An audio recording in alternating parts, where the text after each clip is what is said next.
It's time for Security Now. Steve Gibson is here. We are going to talk about, as usual, some terrifying security issues on the internet. Your state healthcare portal may be leaking information about you to data brokers and others. We'll talk about Facebook getting a passkey login, Apple adopting the new passkey portability, which is great, and then a deep dive into how Chinese government hackers got into our phone system. Turns out there's one American company that's at fault. Steve has the deets next on Security Now. Oh, one quick program note before we get started. There is something going on with Steve's network or Steve's system. We were not able to diagnose it. So if you're watching the video, he does freeze every few seconds. I apologize. We couldn't figure out a way to fix it, but the audio is just fine. So maybe this is a good episode to listen to the audio only of. Steve Gibson's next. Podcasts you love. From people you trust. This is TWiT. This is Security Now with Steve Gibson, episode 1031, recorded Tuesday, June 24th, 2025. How Salt Typhoon gets in. It's time for Security Now. Oh, the show you wait for all week long. Every Tuesday, we get together with this guy right here, Mr. Steve Gibson, and we learn about all the nasty, horrible, terrible, no good, very bad things that are happening on the internet. Hello, Steve.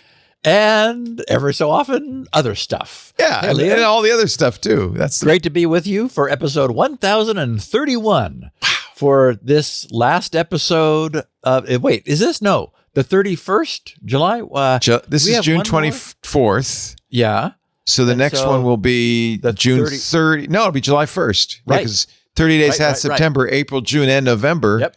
All the rest have 31 except for February, which is all messed up. I can never remember the rest of that rhyme. Well, again, as somebody who codes things with dates and times, and you're dividing by 60. It's like, what's 60? Who came up with that? And 24. And the leap year, every fourth year, except if a year ends in a 400. If it's divisible by 400, then it's not a leap year. So today we're going to talk about something that we've been skirting around. The Salt Typhoon was active for some time before, and it was like, okay, another Chinese APT. Little did we know. Ugh. But oh boy, these guys are in a class by themselves, unfortunately. We were just last week talking about how they were found in Digital Realty, which was this major cloud provider that Amazon and Google and others buy their cloud resources from, and one other telecom, I can't remember now because there's now 10 of them. Anyway, we're going to talk about how they get in, because earlier this year, Cisco themselves, which is unfortunately the entry vector, their Talos group laid out the story. And as always, I try to do more than just recite news. I try to create some context and see if there's like something that we can learn from this. And I have a proposal as a consequence of this, in addition to all the other events and evidence that we see of what has to happen, what has to change. And it's maybe not what people would expect. So we're going to talk about that. We're going to talk about another victim of them or two having been identified. Also the fact that state healthcare portals are tracking and leaking, probably to no one's surprise, but it's sad. Apple adopts FIDO's passkeys and other credentials transport, which is fabulous news for what's going on with passkeys. Facebook is adding passkeys. I heard you mention, it was either on Sunday or just now, Leo, that TikTok has been extended yet again. Another 90 days. Yeah. I think you can count on that every 3 months. Yep. We have a Canadian telco that has acknowledged their infiltration by Salt Typhoon. This is the first known one in Canada. Interesting. Huh. Microsoft has announced they're going to be removing unwanted and hopefully unneeded hardware drivers, which we touched on before when they were first talking about it. Now they have they're moving on it. The Austrian government has legislated court-warranted message decryption, which I think is almost funny because you can ask.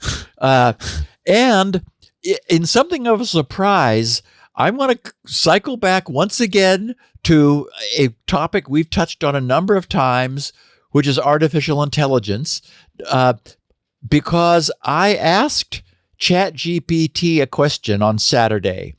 Its answer stunned me, and I'm, as a consequence of that, and I guess just months now of living with this, I believe I have full clarity, finally, at least for myself. I'll see if it transmits to our audience on what this is, what AI is. And from that, I would be willing to place a bet on its limits, because I think I think I get it finally. Why we're confused, why we've been confused, why my screen just went dark. I have a Salt Typhoon, a short duration screen blanker that I forgot to disable before I started. That's talking. your light. You can't do that. It's your key light. Yeah, it is. Anyway, so anyway, I have something that I think that I haven't said before that resolves this for me. And so this may be the last time I talk about this for a while. And then we're going to take a deep dive into Salt Typhoon's operation, how they got in, sadly, why they're still getting in, and what I think we have to do to change this finally. So I think it's good to know there's something we could do even. There is. And I also think some of this is as a consequence of this incredible delay that we see throughout the whole system. IPv6 was finalized in 1998. Yeah. And I don't have it, need it. GRC doesn't have any IPv6 IPs. So one of the things that's happening is that nothing changes unless it has to. There's a lot of inertia in the system. Yes, there's so much inertia. Yeah. And now with somebody like Cloudflare being able to host a huge percentage of the internet behind a subset of IPs, thanks to SNI, server name indication, suddenly the pressure is off. It's not like we're going to run out. For a while, remember, we had the end of IPv4 countdown and, doomsday coming, and the price of IPv4 addresses was shooting up. Well, not so much anymore. Well, by the way, speaking of Cloudflare, we're going to get their CTO, John Graham, coming on Intelligent Machines at some point, because he's created a site. There's a huge demand for steel that was created before the nuclear age, right? Because it's got no radioactivity, and they use it in medical devices and things. Interesting. And the only source of it is things like ships that were sunk during World War I, and they could bring them up, and then you reuse that steel in very careful circumstances. So he has created a website of text information that was created before the age of AI.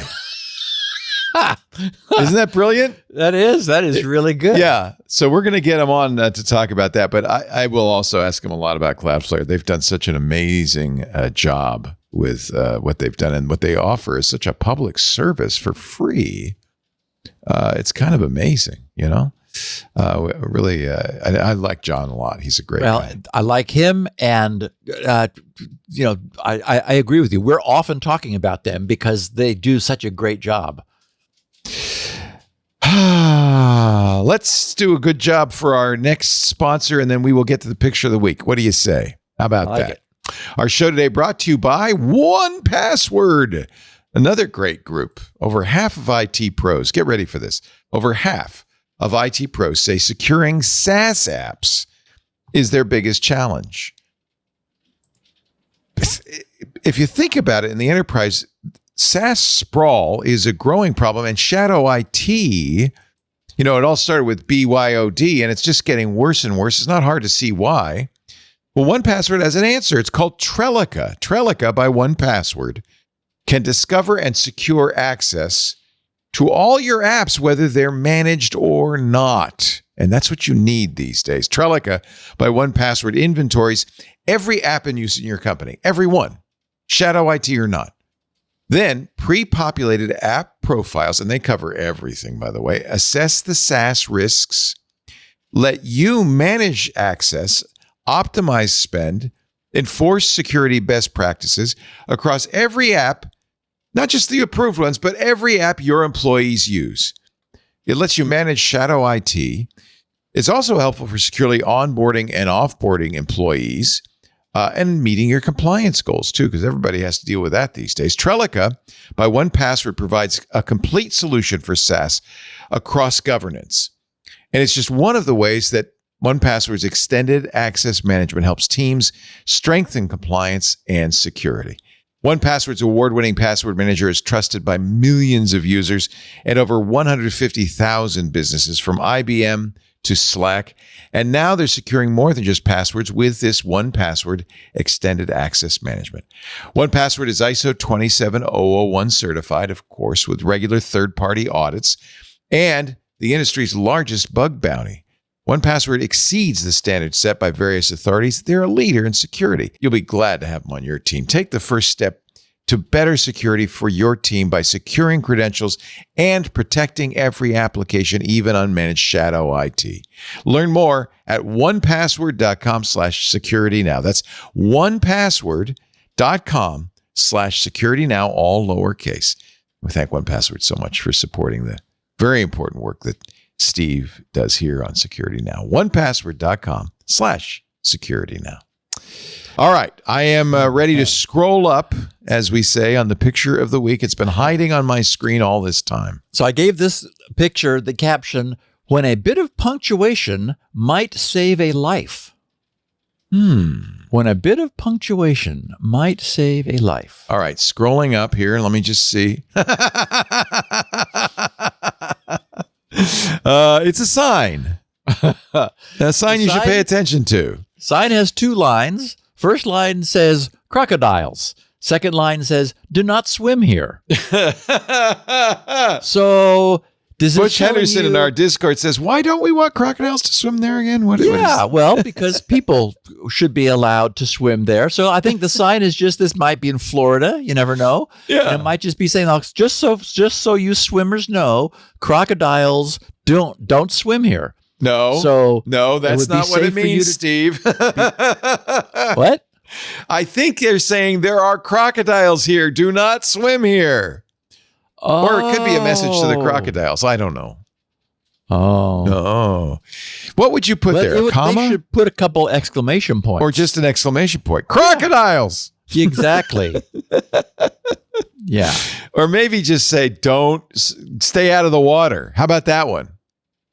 Beware. That's hysterical. I love it. Yeah, I like that. Okay, so the dark reading outlet reports under their headline, Telecom Giant Viasat is latest Salt Typhoon victim. With the subheading, the communications company shared the discoveries of its investigation with government partners, but there's little information they can publicly disclose other than that there seems to be no impact on customers. It's like, okay, well, of course, that's the story. That's the story they want to share. Okay, so yeah, unless you're the president, the national security chiefs, things like that. People. Well, like yeah, and what does it mean? Like, well, no one's password was exfiltrated. It's like, wait, you're a telecom provider. You're a Viasat. Anyway, so dark reading said Viasat is the latest telecom business to fall victim to Salt Typhoon. Now, I should note, probably more accurate to say the latest telecom business to acknowledge or to discover or to reveal whatever. It's not, well, anyway, we got a lot to talk about with Salt Typhoon today. But the article says the notorious cyber espionage threat group, speaking Salt Typhoon, the breach of the satellite communications company was discovered earlier this year and has been identified as one of the threat group's targets during the 2024 presidential campaign, according to Bloomberg News, which first reported the breach. The California-based company, that is Viasat, operates a satellite fleet and various ground stations to support a global network, providing high-speed satellite broadband services and networking systems to both military and commercial consumers. Following a report of unauthorized access through a compromised device, and again, we're going to know exactly what happened, which CVSS or CVE was involved, and we have the backstory, which we're going to be getting to, as I said. The company said, quote, upon completing a thorough investigation, no evidence was found to suggest any impact to customers. Due to the sensitive nature of information sharing with government partners, we're unable to provide further details. Viasat believes that the incident has been remediated and has not detected any recent activity related to this event. Again, hard to prove a negative, but okay. Salt Typhoon, they write, meanwhile, has targeted several telecom companies this year alone. In January, the group targeted Charter Communications, Consolidated Communications, and Windstream. Then in February, Cisco confirmed that the group exploited a Cisco vulnerability so that it could infiltrate telecommunications providers, including T-Mobile, AT&T, and Verizon last fall, maintaining access to the compromised environments for extended periods of time. And if you can believe it, in one case, 3 years they were found to be in networks. U.S. officials, they write, have previously raised suspicions of hackers targeting the companies to steal telephone audio intercepts and record call data. Enough attacks have occurred in the lengthy cyber espionage campaign that CISA, our Cyber Security and Information Security Agency, was prompted to issue guidance to the telecom sector alongside the National Security Agency and FBI. In addition, the House Committee on Government Reform dedicated a hearing to Salt Typhoon on April 2nd to address what actions the U.S. could take in retaliation, though Edward Amoroso, research professor at New York University, advised against hacking back in his testimony, stating that the country should see these attacks as a wake-up call to shore up its defenses. And again, this all ties back to today's topic, which we'll be getting to. So we have Verizon, AT&T, T-Mobile, Spectrum, Lumen, Consolidated Communications, Windstream, then, as we talked about last week, Comcast and Digital Realty, and now Viasat. It's a mess. The best news about this is that we have seen over and over and over how reluctant companies are to address their own latent infrastructure security troubles. What's apparently necessary is for something as high profile as these multiple continuing Salt Typhoon attacks, or at least revelations, which have successfully remained in the headlines for months and finally come to the attention of the U.S. Congress.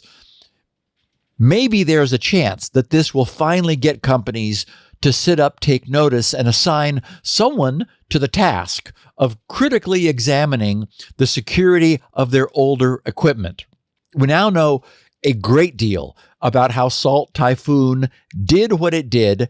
And as I said, we're going to take a deep dive into the depths of that typhoon at the end of today's podcast.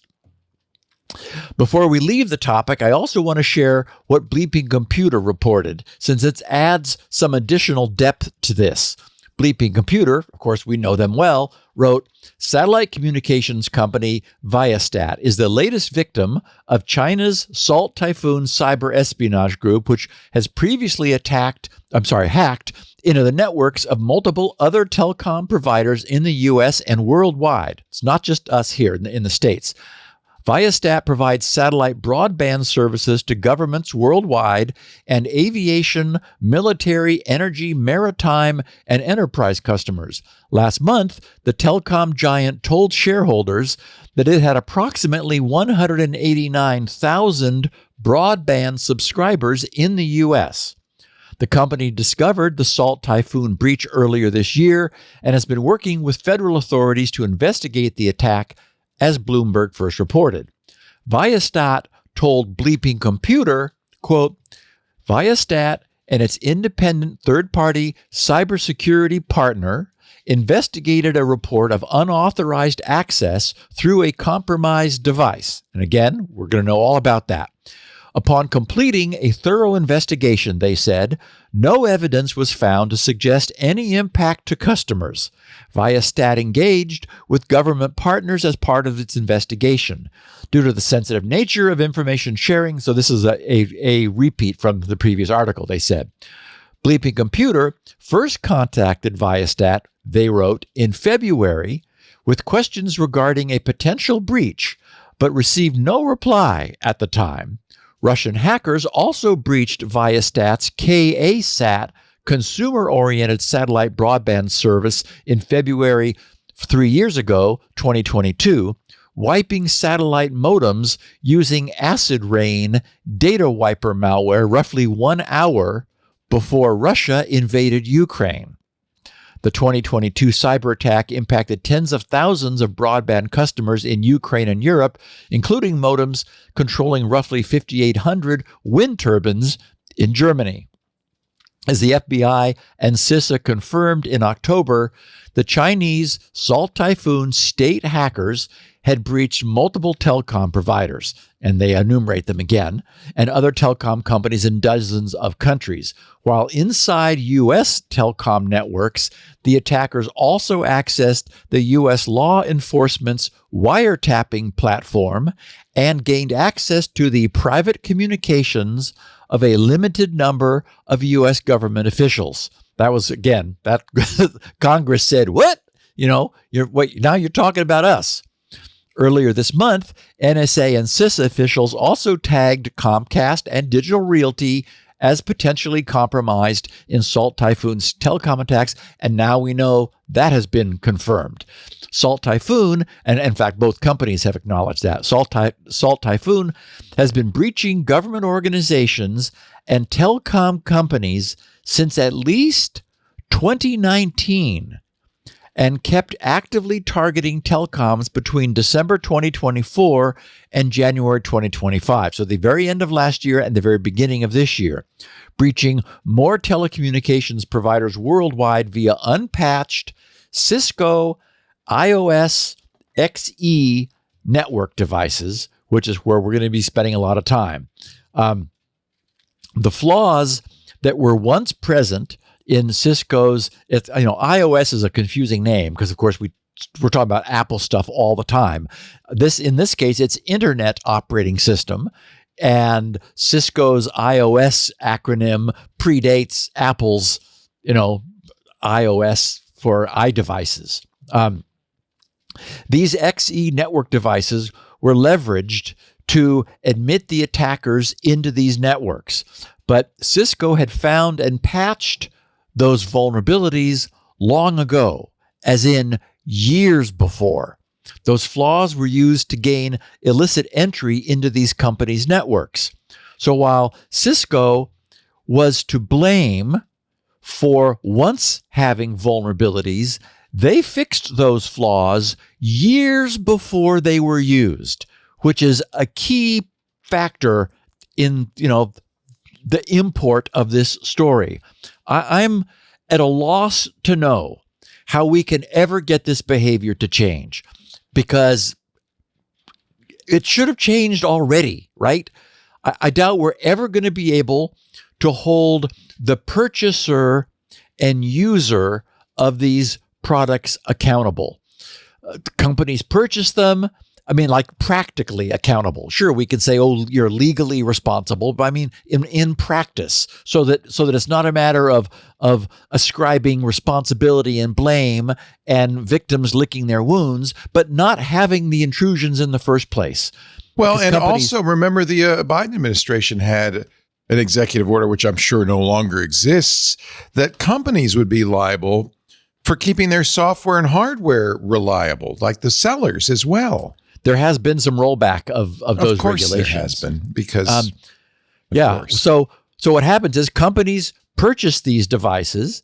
They didn't make them. They didn't create them. So they see them as a drop-in turnkey solution, which they configure and install, wire up, plug in, power up, and then forget. They just assume that they will continue working correctly until they unplug and retire the device. The problem is, in a sprawling organization with thousands of routers and switches spread across this continent and others, where every device is receiving periodic updates, from its manufacturer, keeping, practically, from a practical standpoint, keeping everything updated, with the risk, as we know, that is also there, that an update might cause more trouble than the potential trouble, which is unrealized, but this could be a problem.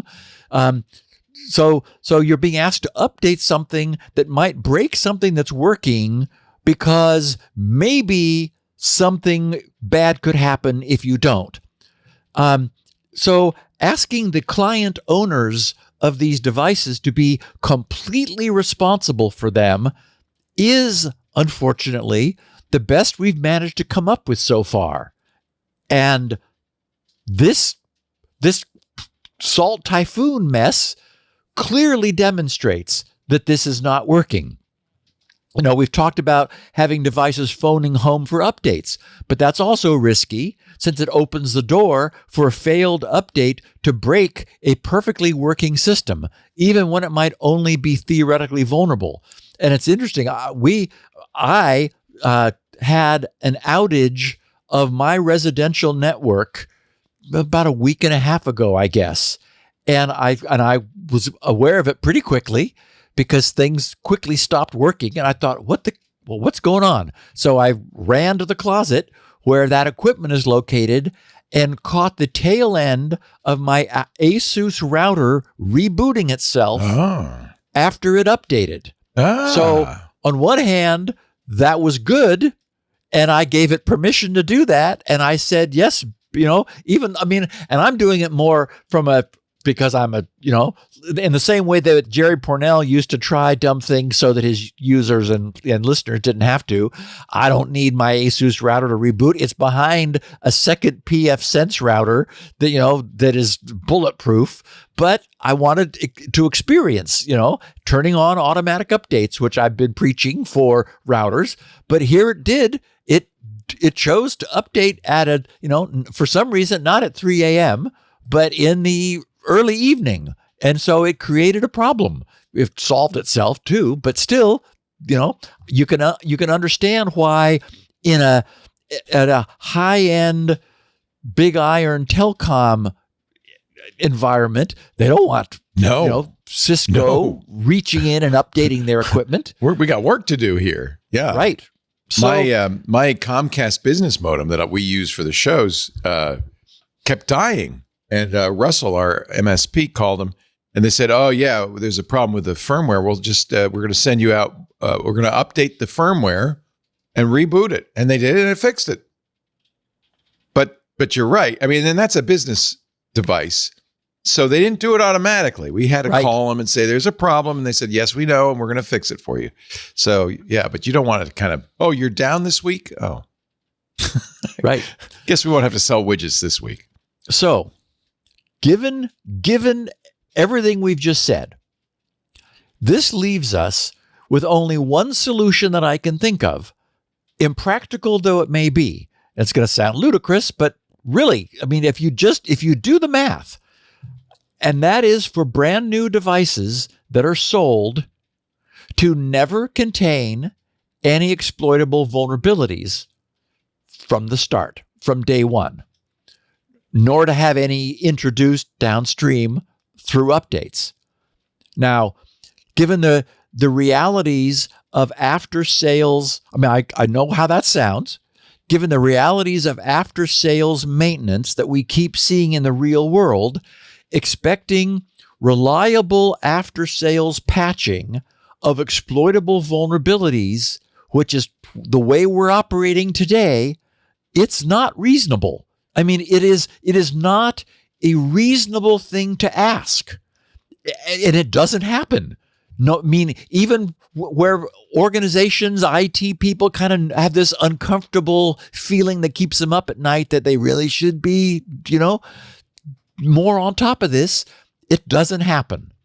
So if that's the case, it leads to the inexorable conclusion that never deploying any insecure hardware is the only way that we're going to have security in the field. Now, of course, the world has become accustomed to the idea that it is not possible, just not possible, to have flawless software. And that might be true in 2025, but it can also be a matter of degree. Recall that when we went through, remember back, I was about 10 years ago, we went through a period where Cisco was apparently discovering, I'd have that in air quotes, unknown backdoor accounts that had been left in their own products. Yeah, that's not good. It's like, what? We could do better than that. It's like, it should be ludicrous to imagine that any company such as Cisco would not be sufficiently aware of the contents of their own firmware to know that built-in accounts might be present. How could they be discovering them in the field? Oh, whoa! What do you know? Bad guys are leveraging an account that we left in by mistake. What? Anyway. Hopefully, as I said at the time, they actually did know that those accounts were present. And that, they were there due to a maintenance policy that had not aged well. Now, and we've often talked about policies that do not age well. Inertia likely kept that policy in place until the malicious abuse of those hidden backdoor accounts indirectly exposed that policy and forced its reevaluation. Suddenly, Cisco was surprised, by the presence of those accounts. Right. But my point is, things are better today, and I suspect that things will be even better in the future than they have been recently. I think things are improving. I think we really need to keep in mind how slowly and reluctantly things change. We're seeing the consequences today of decisions and policies that are a decade old, with hardware and firmware that was in place long before the need for much stricter and stronger security was widely appreciated. Vulnerable hardware that's not patched continues to present the significantly weaker security profile that was in use and acceptable at the time of that hardware's original design. It is still there, in use, and it's 10 years old. It would not be designed today the way it was designed then, but because of this refusal to update, refusal to patch, and in some cases, right, these old systems go end of life. They're still working. So you can't get a patch for them any longer. Their manufacturer has withdrawn support, yet the packets are still flowing. You said something, though, that's pretty provocative. Is it possible to ship flawless software? We have to. How? Well, the shuttle computer famously had no bugs.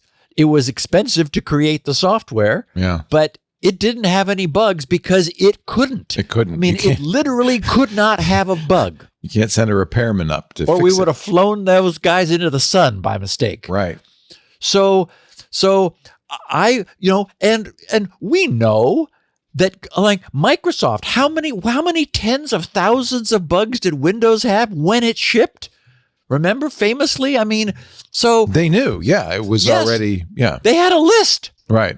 And they said, well, these aren't that bad. And it only happens on Tuesday if some guy's standing on his right foot and clicks a left-handed mouse 3 times. I mean, okay, so we'll let that one go. Well, that's kind of the problem. I mean, Windows is a general purpose program, significantly, I think, more difficult to make perfect than, say, a space shuttle.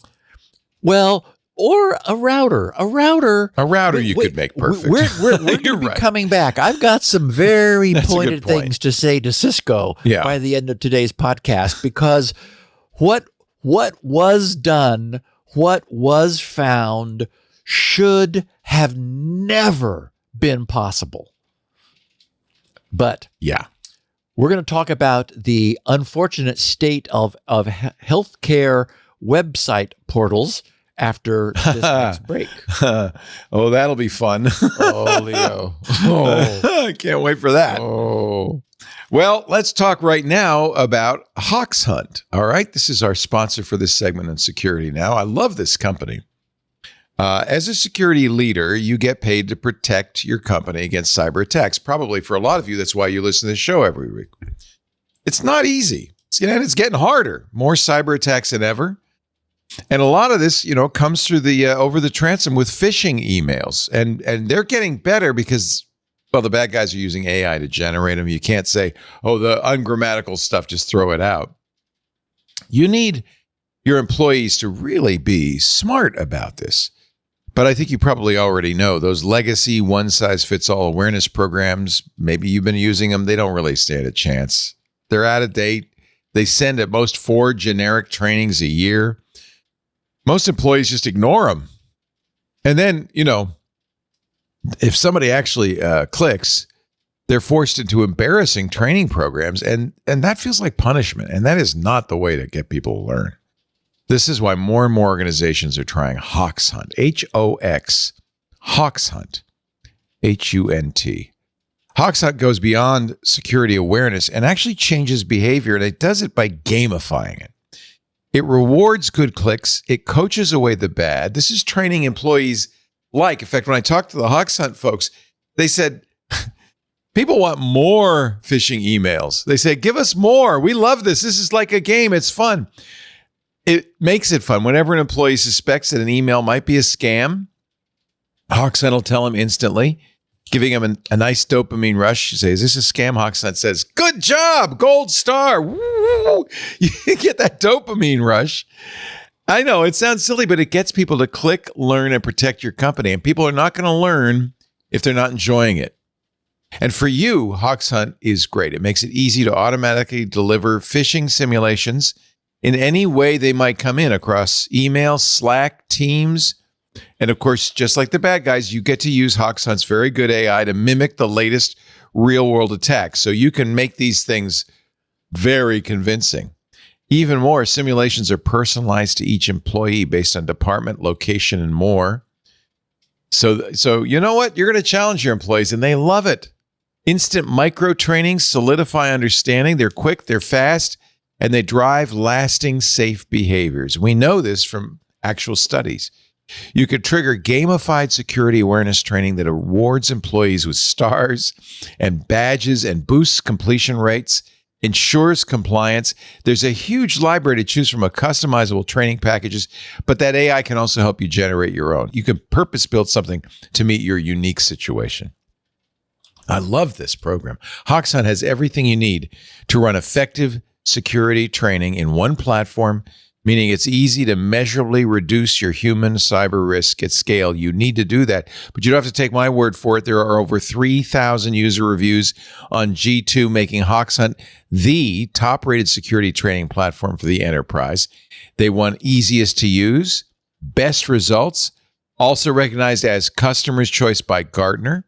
Thousands of companies use Hoxhunt, Qualcomm, AES, Nokia. They use it to train millions of employees all over the globe, and they know it works. Visit Hoxhunt.com/security now, right now, to learn why modern secure companies are making the switch to Hoxhunt. That's Hoxhunt.com/security now. It's really nice to be able to recommend something that is so smart about getting the job done. Hoxhunt.com/security now.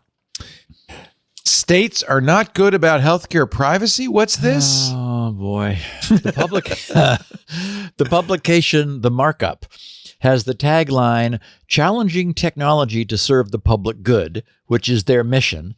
And I would agree with the need for more of this sort of tech-savvy investigation and public airing of widespread misbehavior.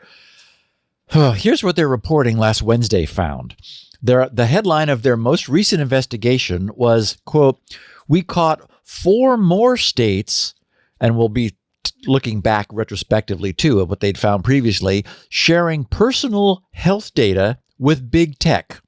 And the subhead was healthcare exchanges in Nevada, Maine, Massachusetts, and Rhode Island shared user-sensitive health data with companies like Google and LinkedIn. And of course, begs the question, what, 4 more on top of what? So here's what they reported. They said, state-run healthcare websites around the country meant to provide a simple way to shop for insurance have been quietly sending visitors sensitive health information to Google and social media companies. Oh, man. The data, including prescription drug names and dosages, was sent by web trackers on state exchanges set up under the Affordable Care Act to help Americans purchase health coverage. The exchange websites ask users to answer a series of questions, including about their health histories, to help find them the most relevant information on plans. But in some cases, when visitors responded to sensitive questions, the invisible trackers sent that information to platforms like Google, LinkedIn, and Snapchat. And in their reporting, they have some screenshots of asking someone to enter the drug name that they're interested in and then select the dosage.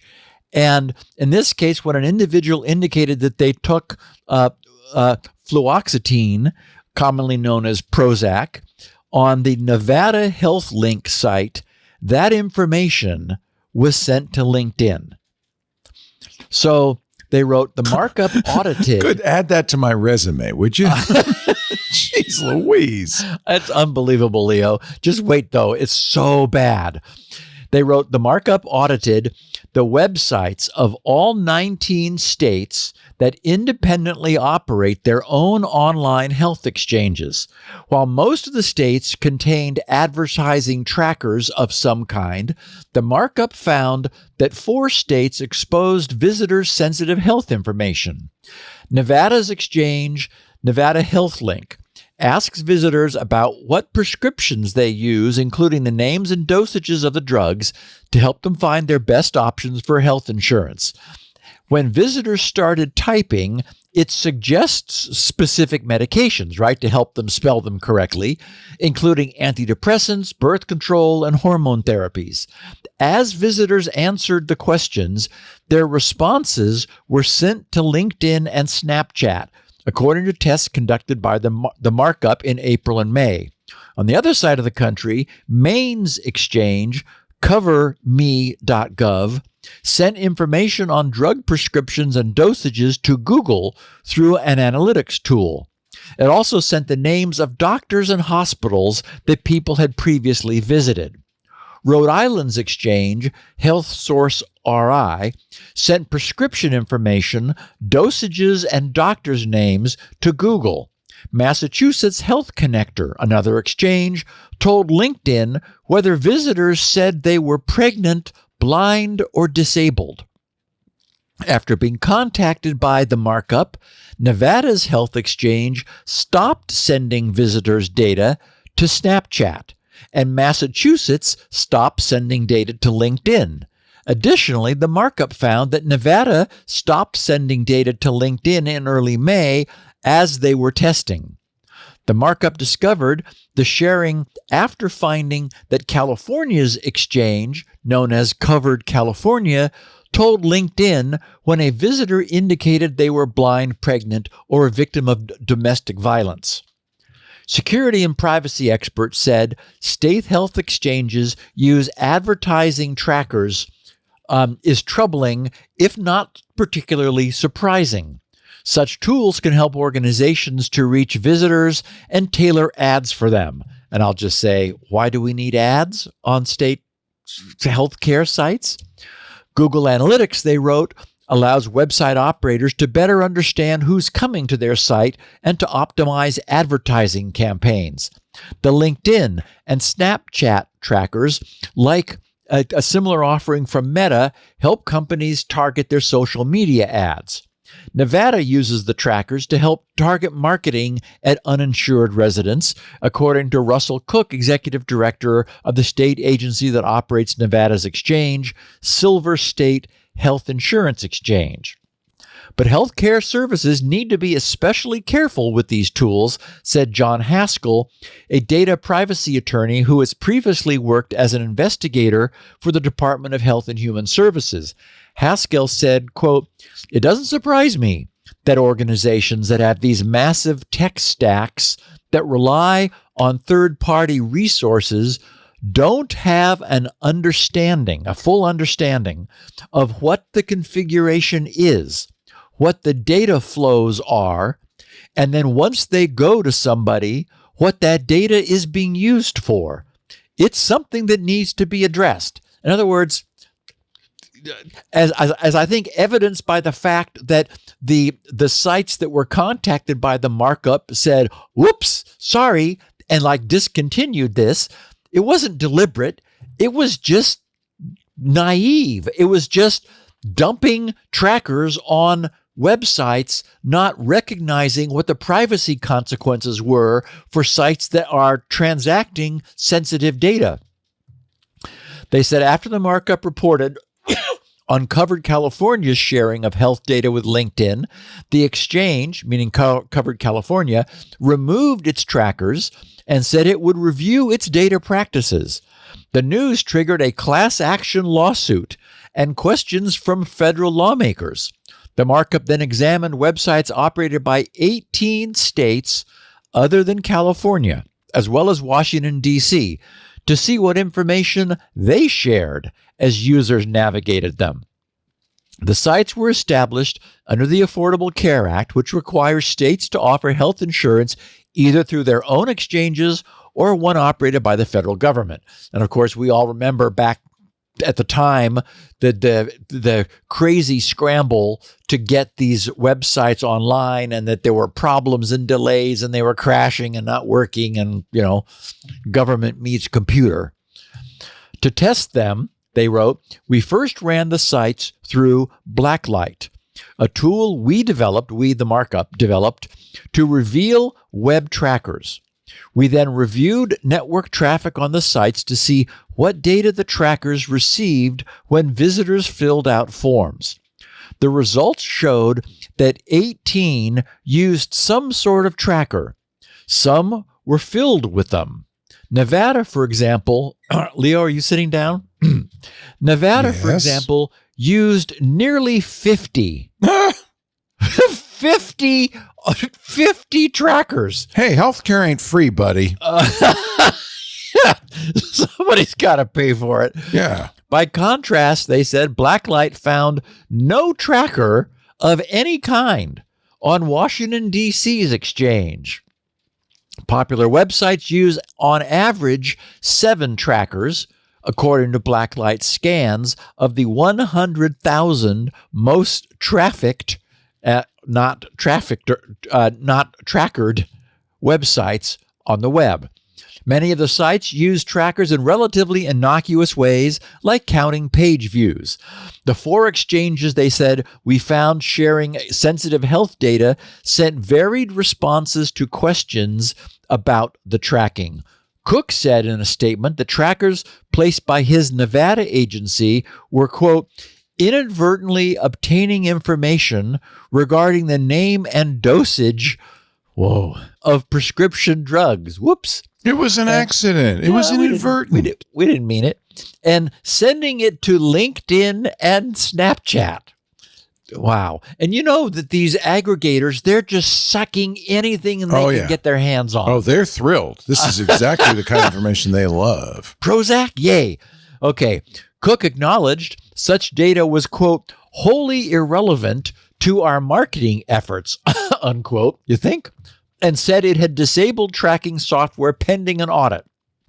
Jason Lefferts, a spokesman for Massachusetts Health Connector, said in a statement that, quote, personally identifiable information is not part of the tool's structure, and no personally identifiable information, not even the IP address of the users of the tool, has ever been shared with any party in any way via this tool.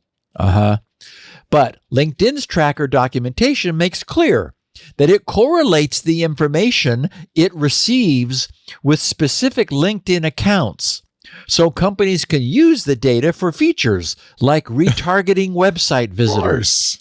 The company's documentation also states it later obscures this information and eventually deletes it. Oh, sure. Right. Sure. Yeah. So if this spokesperson in Massachusetts believes what he's saying about no IP addresses, he just may not understand how trackers operate. It's possible, he doesn't understand how the internet operates. Right, exactly. The hosting website page provides some script, or at least a URL to the tracker's home. When loaded, that causes when the script is loaded, that causes the user's browser to fetch something from the tracking site. And that immediately reveals their public IP address. Of necessity. Yes. Anyone who imagines that a facility that was established for the sake of tracking will not be capturing and logging that IP has not been paying attention. The Markups article continues, spokespeople for the Rhode Island and Maine health exchanges said that they pay a vendor Consumer's Checkbook to run there you go. What could possibly go wrong? To run a separate site that allows visitors to explore what plans are available to them through their state's exchanges. What? So they've subbed it out. It was from these sites, they wrote, that sensitive information was shared to Google. Consumers' Checkbooks sites are at a different web address than the exchange sites, but are prominently linked to on the exchange sites and display identical branding, like the state health exchange's logo, making it unlikely that an average visitor would realize they were no longer on the state-run domain. Right.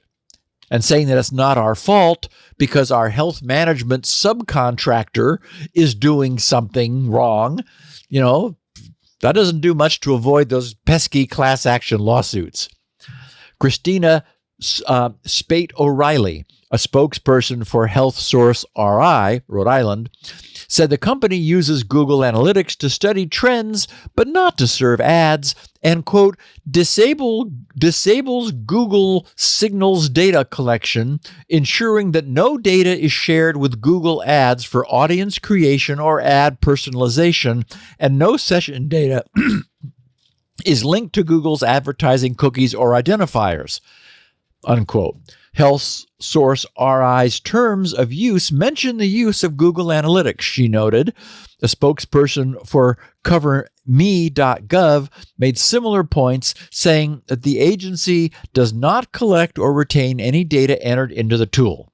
Right, but again, the Markup's independent testing found 10 ad trackers to which medication names and dosages, doctors and hospitals were being leaked.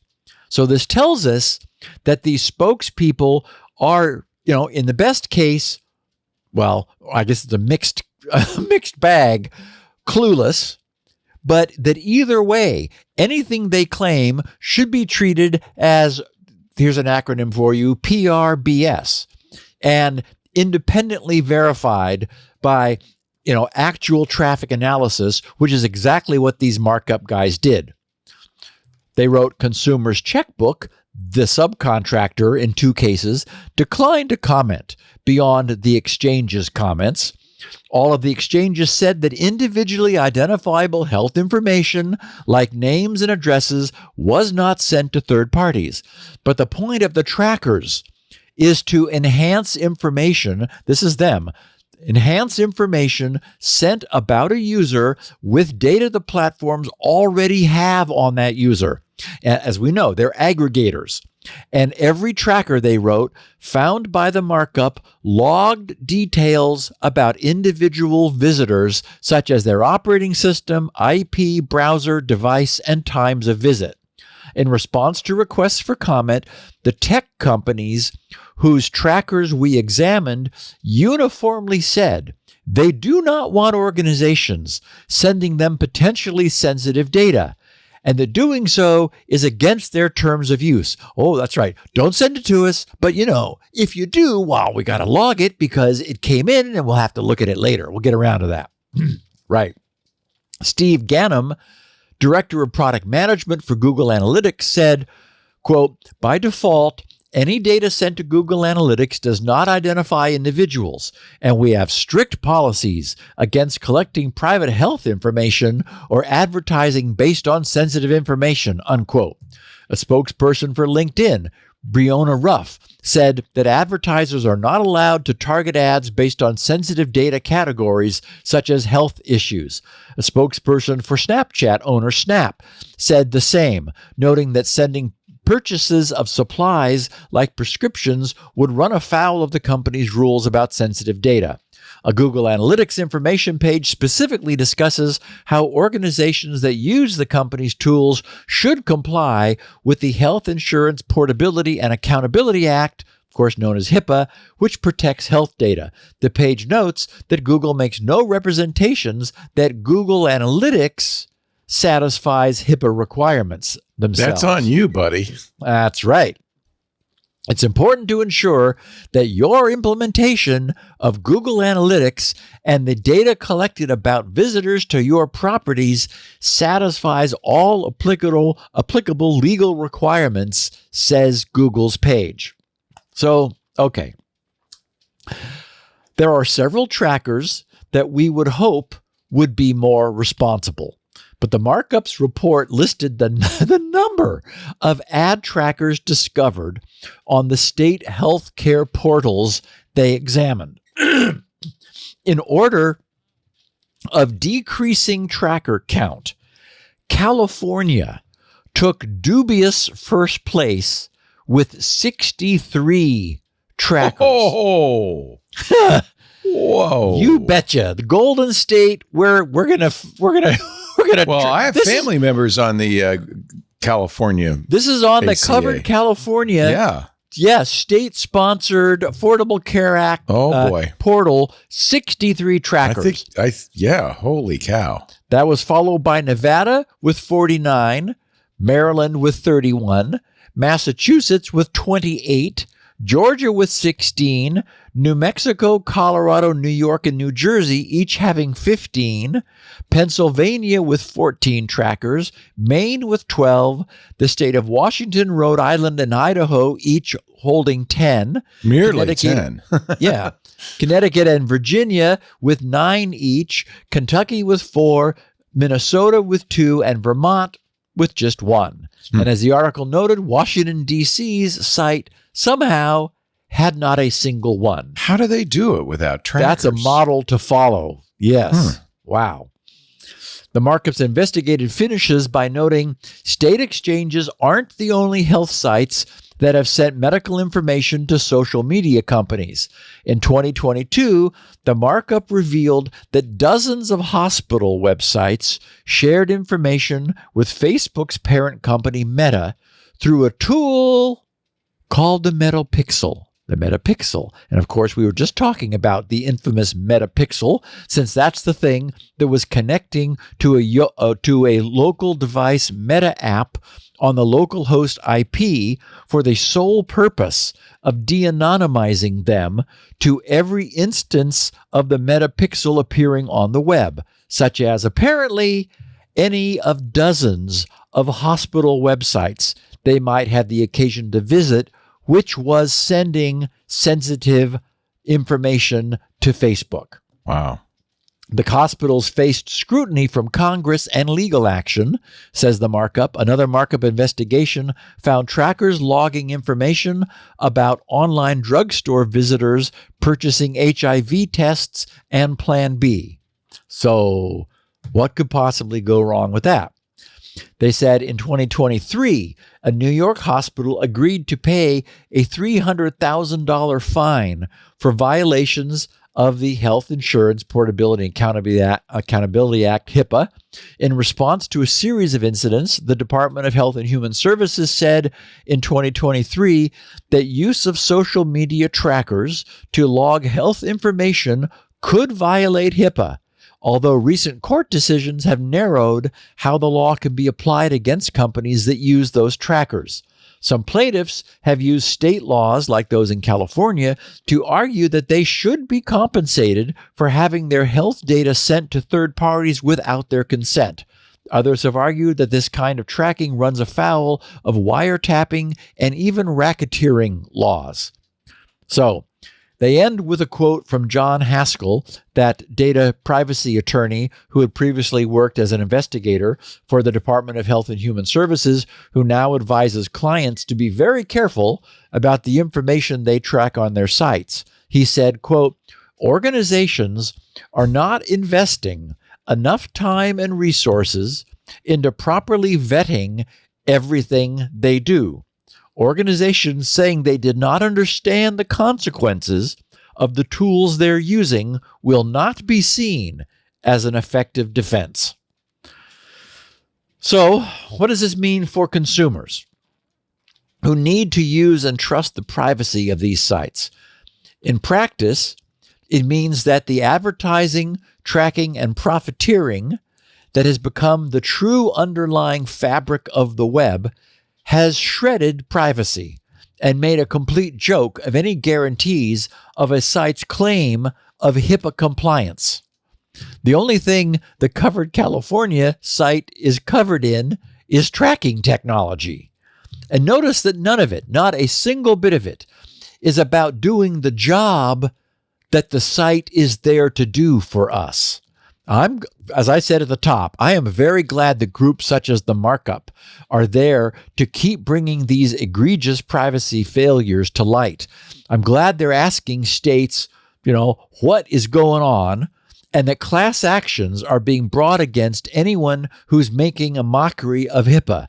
Again, this is all going to get better over time, but only if it is forced to do so. And unfortunately, fortunately, we have organizations like the Markup to do the forcing. Yeah. That's a good thing. While we're on the topic of passkeys, No. You mentioned them. You said the word. I think I changed the order of this because we do have something about that. Okay. I did want to mention an announcement during the recent Apple Worldwide Developer Conference regarding their support for passkeys was significant.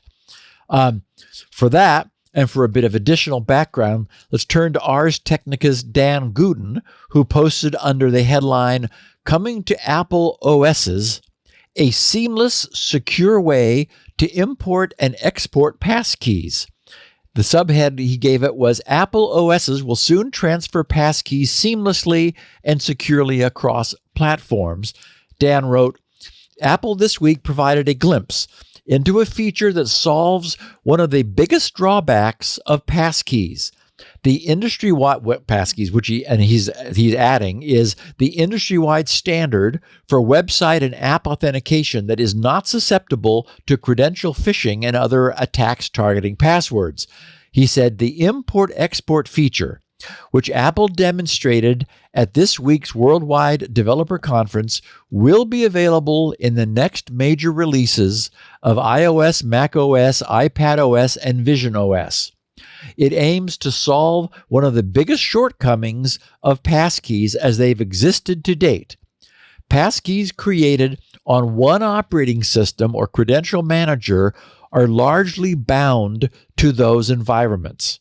A passkey created on a Mac, for instance, can sync easily with other Apple devices connected to the same iCloud account. Transferring them to a Windows device or even a dedicated credential manager installed on the same Apple device has been impossible.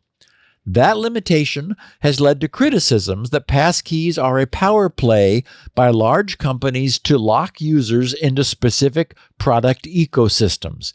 Users have also rightly worried that the lack of transferability increases the risk of getting locked out of important accounts if a device storing passkeys is lost, stolen, or destroyed. The FIDO Alliance, the consortium of more than 100 platform providers, app makers, and websites developing the authentication standard, has been keenly aware of the drawback and has been working on programming interfaces that will make the passkey syncing more flexible. A recent teardown of the Google Password Manager by Android Authority shows that developers at Google are actively implementing import-export tools, although Google has yet to provide any timeline for their general availability. And he has in parens, earlier this year, the Google Password Manager added functionality to transfer passwords to iOS apps, but the process is clunky. He said a recent update from FIDO shows that a large roster of companies are participating in the development, including Dashlane, 1Password, Bitwarden, Devolutions, NordPass, and Okta. The narrator of the Apple announcement video says, quote, "People own their credentials and should have the flexibility to manage them where they choose. This gives people more control over their data and the choice of which credential manager they use." The transfer feature, writes Dan, which will also work with passwords and verification codes, provides an industry-standard means for apps and OSs to more securely sync these credentials, as the video explains. He then quotes the video saying, "This new process is fundamentally different and more secure than traditional credential export methods, which often involve exporting an unencrypted CSV or JSON file, then manually importing it into another app. The transfer process is user-initiated, occurs directly between participating credential manager apps, and is secured by local authentication like Face ID. This transfer uses a data schema that was built in collaboration with the members of the FIDO Alliance. It standardizes the data format for passkeys, passwords, verification codes, and more data types, to which I say, hallelujah." It finishes, "The system provides a secure mechanism to move the data between apps. No insecure files are created on disk, eliminating the risk of credential leaks from exported files.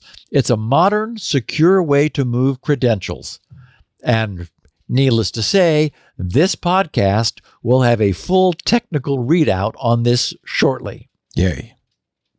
Dan finished saying, "The push to passkeys is fueled by the tremendous costs associated with passwords. Creating and managing a sufficiently long, randomly generated password for each account is a burden on many users, a difficulty that often leads to weak choices and reused passwords. Leaked passwords have also been a chronic problem. Passkeys, in theory, provide a means of authentication that's immune to credential phishing, password leaks, blah, blah, blah." Anyway, we know all about passkeys. We've talked about them, ad infinitum, and Dan gets the explanation exactly right, explaining that it's a switch to a public key crypto system.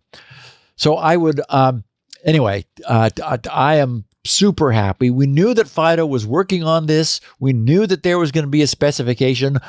We didn't know who was going to adopt it, right? Because just saying that FIDO has a means, an official specified means for allowing passkey transport doesn't mean that everybody's going to adopt it. The fact that Apple has arguably one of the most closely held, ecosystems is a really great sign. So that is just super news. That means that it will be possible to finally, we're not going to have dynamic passkey syncing like across the Apple boundary, but at least we'll be able to take all the passkeys we've created inside and outside of Apple and send them in both directions in order to create a single composite. So that's super welcome news. And Meta, by the way, also just announced that Facebook login is being enhanced with passkeys. And Leo, I heard you recently somewhere commenting that you were really happy more and more seeing passkeys being, much more widely adopted across the industry. Yeah, Fastmail now uses it. I use it for my Google accounts. Meta. Yeah, it's good. I mean, it's starting to get to the point where you can actually say, oh, good, I could just log in quickly. Yep. It's the only thing that really bugged me. I can't remember what it was. I had I think it was Amazon. I did passkeys, and then it said, okay, but you still have to give us a 6-digit one-time password. And it's like, dude, no, you shouldn't, right? What part of this do you not understand? Yeah, there's no point in that, right? Am I wrong? That is correct. Because you're talking about secure biometrics that are being used to unlock the user's private key. It's so weird. Like in Amazon, you would think would understand this, but no. I do the passkey, and it says, okay, now what's? Huh? The only problem would be, as for example, password managers that don't enforce biometrics. Right. Begin to do passkeys, then if somebody else got a hold of that, then you might still want to send something to their phone or use an external authenticator in order to get further verification. So there's a little bit of belt and suspenders on it, but I agree. They're the only one that I've seen do it. What you really want is just seamless authentication. Yeah, it completely. I mean, then I might as well give you a password if that's what you're going to do. Right. All right. We will continue in just a moment with security now. Can't wait to hear more. I know you can't either, but I got to tell you about our friends at OutSystems, is our sponsor for this segment on security now. This is so cool. This to me is exactly the promise of AI. Our friends at OutSystems are the leading AI-powered application and agent development platform. Now, these guys are not new to the game. For more than 20 years, the mission of OutSystems has been to give every company the power to innovate through software. And they've been doing it all along with low code, with DevSecOps automation. Now you put AI in the mix. Now you got something. You got something sweet. So this solves a problem that every IT team knows, every company knows. We knew it. You typically have two choices when you need new software. You either buy off-the-shelf SaaS products for speed of implementation, but you lose flexibility and you lose differentiation because everybody else in your sector is probably using the same product. So that's the buy side of the conundrum. Or maybe you think build, right? Build custom software, but that's expensive. You lose time. AI has given us a third road between the build and the buy. It's forging another way for the solution. It's the fusion, as I mentioned, of AI, low code, and DevSecOps automation into a single development platform. Now, this is the future, frankly, if you ask me, of software. Your teams are going to build custom applications but they're going to do it with AI agents as easily as buying generic off-the-shelf sameware. And because you're using this great OutSystems platform, flexibility, security, and scalability just come built right in. They're standard.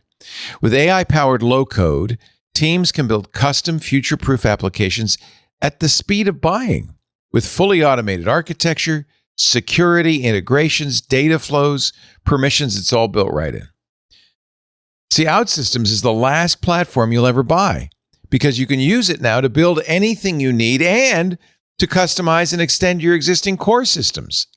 Build your future. Build it with OutSystems. This is so cool. Visit outsystems.com/twit to learn more. That's outsystems.com/twit. We thank him so much for supporting Security Now and the great Steve Gibson. All right, and back we go to Mr. Steve Gibson to continue. Okay, yes. So I mentioned at the top of the show, I'll just say it again, and I know that you were talking about this previously, Leo. TikTok has had its end of life extended again. Another 90 days. Third time it gets another 90 days. And I get, as I understand it, they're trying to finish negotiating with China to allow some U.S. consortium to purchase it and run it like Oracle or something. So, yeah, anyway. But I don't think that's going to happen.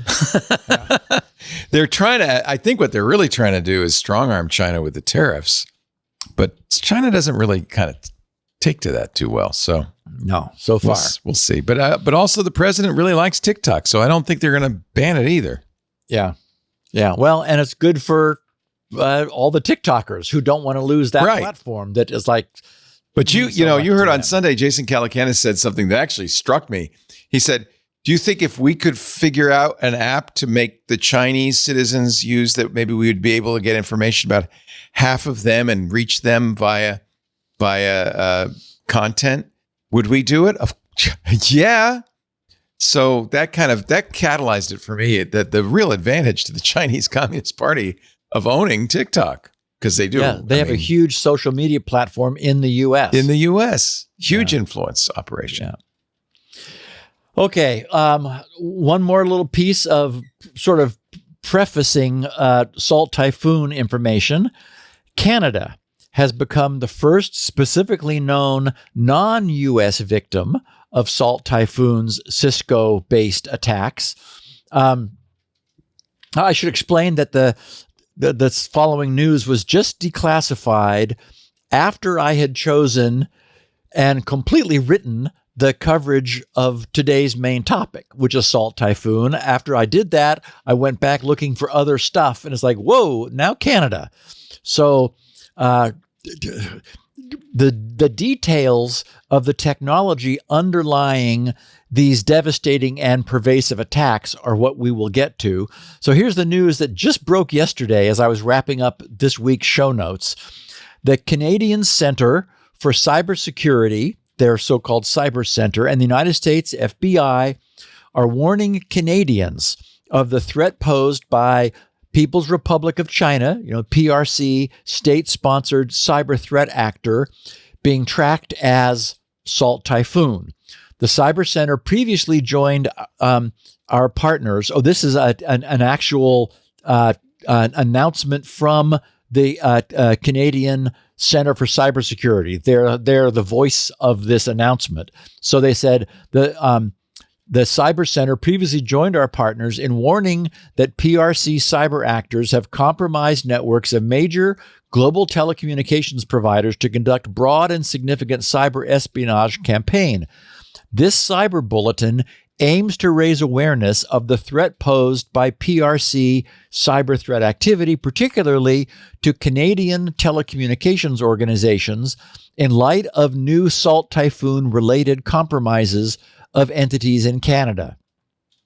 The Cyber Center is aware of malicious cyber activities currently targeting Canadian telecommunications companies. The responsible actors are almost certainly PRC state-sponsored actors, specifically Salt Typhoon.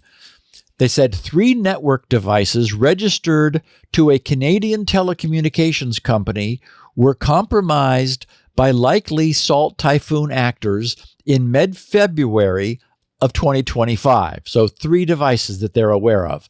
The actors exploited CVE 2023-20198 to retrieve the running configuration files from all 3 devices and modified at least one of the files to configure a GRE, which is an encrypted form of tunnel, enabling traffic collection from the network. And at the end of the show, we're going to be looking at the actual Cisco commands that were used, which have been seen in use. In separate investigations, they wrote, the Cyber Center has found overlaps with malicious indicators associated with Salt Typhoon, reported by our partners and through industry reporting, which suggests that this targeting is broader than just the telecommunications sector. Targeting of why wouldn't it be? Targeting of Canadian devices may allow the threat actors to collect information from the victim's internal networks or use the victim's device to enable the compromise of further victims. In other words, pivoting. In some cases, we assessed that the threat actors' activities were very likely limited to network reconnaissance. While our understanding of this activity continues to evolve, we assess that PRC cyber actors will almost certainly continue to target Canadian organizations as part of this espionage campaign, including telecommunications service providers and their clients, over the next 2 years. To monitor and mitigate this threat, we encourage Canadian organizations to consult the guidance linked below on hardening networks, security considerations for edge devices, and additional cyber threat information pertaining to the PRC. Telecommunications networks are almost certainly among the highest priority espionage targets for state-sponsored cyber threat actors. Hostile state actors very likely rely on access to telecommunications service providers and telecommunications networks around the world as a key source of foreign intelligence collection. In other words, it's really bad that this is where the PRC is. It's not inside some random enterprise somewhere. They're in the heart of telecommunications backbone for, in this case, Canada. They said TSPs, telecommunications service providers, carry telecommunications traffic and collect and store large amounts of customer data that have intelligence value, including communication, location, and device data. State-sponsored cyber threat actors have persistently compromised TSPs globally, often as part of broad and long-running intelligence programs to exfiltrate bulk customer data and collect information on high-value targets of interest, such as government officials. This includes geolocating and tracking individuals, monitoring phone calls, and intercepting SMS messages. State actors have gained access to telecommunications networks and data by exploiting vulnerabilities in network devices, such as routers, and by taking advantage of insecure design in the systems that route, bill, and manage communications. In 2024, so last year, partner investigations discovered that PRC state-sponsored cyber threat actors had compromised the networks of major global TSPs, telecommunications service providers, including U.S. wireless carriers, very likely as part of a targeted espionage operation. According to our partners, the actors were able to steal customer data, call records from the compromised TSPs. The threat actors also collected the private communications of a limited number of individuals primarily involved in government or political activity. We are concerned with the potential impacts to the sensitive information of client organizations working directly with telecommunications providers. PRC cyber threat actors frequently attempt to compromise trusted service providers, including telecommunications managed service providers and cloud service providers, to access client information or networks indirectly. PRC cyber threat actors exploit vulnerabilities in edge devices.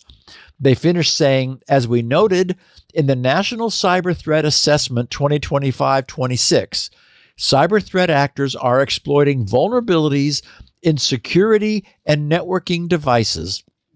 And let me just say, these are not unknown vulnerabilities. That's what's so galling about this. These are long known vulnerabilities, which we'll be talking about in detail shortly.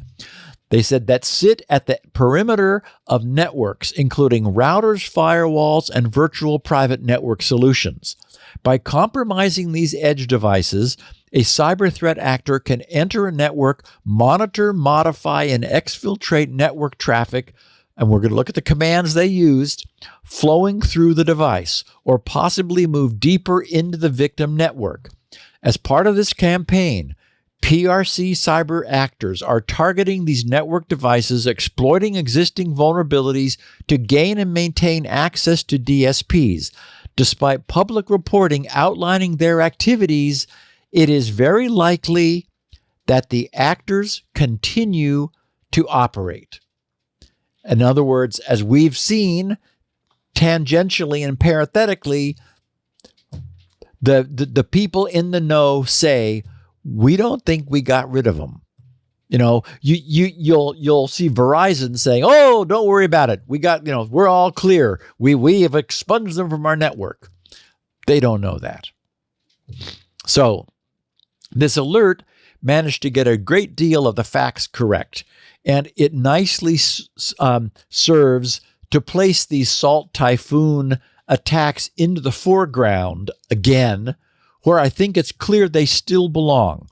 There's an understandably strong desire, especially on the part of the many identified victim companies from a public relations standpoint, to loudly proclaim that the dastardly bad guys have been found and evicted with prejudice. But by the end of today's podcast, everyone here is going to appreciate why this is a claim that these companies would have a difficult time substantiating. They really don't have the ability to say that. Removal of unwanted drivers from Windows Update was the headline of last Thursday's announcement from Microsoft. We briefly touched on this before when it was something Microsoft was considering doing. And it's good, but it's also dangerous, because what's an unwanted or unneeded driver? There's a lot of machines in the closet and people still using, what was that bar scanning cat thing? Oh, the Q-Cat. Yeah. The Q-Cat. Who can forget the Q-Cat? Right. I'm sure there's some out there still. Yeah, it's one of the pictures of the week shows, I think it's a bakery or a donut shop or something operating today. It's a contemporary picture with Commodore 64 cash registers. Oh, wow. Well, if it works, why replace it? Right. Okay, so. And you can play Star Raiders on it. So there's that. That's right. Oregon Trail. Space Invaders. Yeah, right. Okay, so Microsoft wrote, this blog post is intended to notify all Windows hardware program partners, that is the people who submit hardware drivers to Microsoft, that Microsoft has taken a strategic initiative to clean up legacy drivers published on Windows Update to reduce security and compatibility risks, reduce the risks brought by security and compatibility problems. They said the rationale behind this initiative is to ensure that we have the optimal set of drivers on Windows Update that cater to a variety of hardware devices across the Windows ecosystem, while making sure that Microsoft Windows security posture is not compromised. This initiative involves periodic cleanup of drivers from Windows Update, meaning removal, thereby resulting in some drivers not being offered to any systems in the ecosystem. Further details of the effort are as follows. Then they switch into a Q&A format. So they ask themselves, what category of drivers are targeted in the first cut of the cleanup? And they answer, the first phase targets legacy drivers that have newer replacements already on Windows Update. So why would you use an older, obsoleted driver when there's a newer replacement? So that seems like a safe thing to do. And that's the approach Microsoft is taking is, let's try not to break anything while we do this. Next question, what does cleanup mean in this context? They say cleanup here refers to the process of expiring drivers so that they are no longer associated with an audience in Windows Update, resulting in them not being offered to any system. Technically, expiring a driver means removing all its audience assignments in Hardware Development Center, which stops Windows Update from offering that driver to devices. Can partners republish a driver that was expired by Microsoft? Yes. Partners will be able to republish the drivers that were expired. Microsoft may require business justification as to why there was a need for republishing. It's like, hey, QCat, I need my QCat. What happens to the cleaned up drivers? After the expiry, Microsoft will publish a blog post mentioning the end of the first cut of driver expiry. After that, there will be a 6-month window for partners to get back with concerns, if any. If no action is taken, the drivers will be permanently removed from Windows Update. Will this be a one-time exercise, or will similar instances occur in the future? This is meant to be a regular exercise to optimize what Windows Update has to offer. We're beginning with the above-mentioned category of drivers, but will expand to cover more categories of drivers that Microsoft deems fit to be expired from Windows Update. Each time such a cleanup occurs, Microsoft will communicate broadly so that partners know what to expect. Given the history of BYOVD, remember that's Bring Your Own Vulnerable Driver, being successfully used by bad guys, being proactive about removing an otherwise endlessly growing collection of old and aging drivers, many of which are probably now just taking up space. To me, it makes a lot of sense. They concluded this by writing, in summary, Microsoft removing legacy drivers from Windows Update is a proactive measure to safeguard security and improve driver quality for Windows users. As a partner, you should review your drivers in the hardware program, be aware of what your current drivers in the ecosystem are, and make sure that any unwanted legacy driver is proactively expired from Windows Update. Moving forward, we expect this cleanup to be a routine practice and prepare for the introduction of new publishing guidelines that will help all Windows users keep their systems in a secure and reliable state. We appreciate your cooperation in this initiative as it helps ensure that Windows devices run on the most secure and compatible drivers available. And so, yay. I think this is, this made sense when they talked about it. Everyone's worried about their favorite driver disappearing and having, some random widget of hardware that needs something that Microsoft doesn't realize. What this looks like, the only way I can see this becoming a problem would be if hardware has been abandoned by its producer, and of course that's not at all unusual, then that producer of the hardware would no longer be enforcing the presence of that driver going forward. So Microsoft would say, we don't need this anymore, do we? You got 6 months to tell us otherwise. No word would come in that driver is still needed, and so it would disappear from Windows Update. I don't know if Windows would pull it back out of use. That's an interesting question. Paul might know if a driver removed from Windows Update could be, retroactively pulled out of a working Windows system. I guess we're going to find out over time. So it would break something, right? Nothing happens for 6 months. There is a danger of breakage here, which is why they are deliberately trying to be careful. Yeah. I think they'd have to only take them out if they're not used. Yeah. If they're unused, yeah. I love this bit of news. I just think, what are you guys thinking? The Australian government, I love the headline, agrees on a plan to allow monitoring of secure messaging. Oh, isn't that nice? They agreed.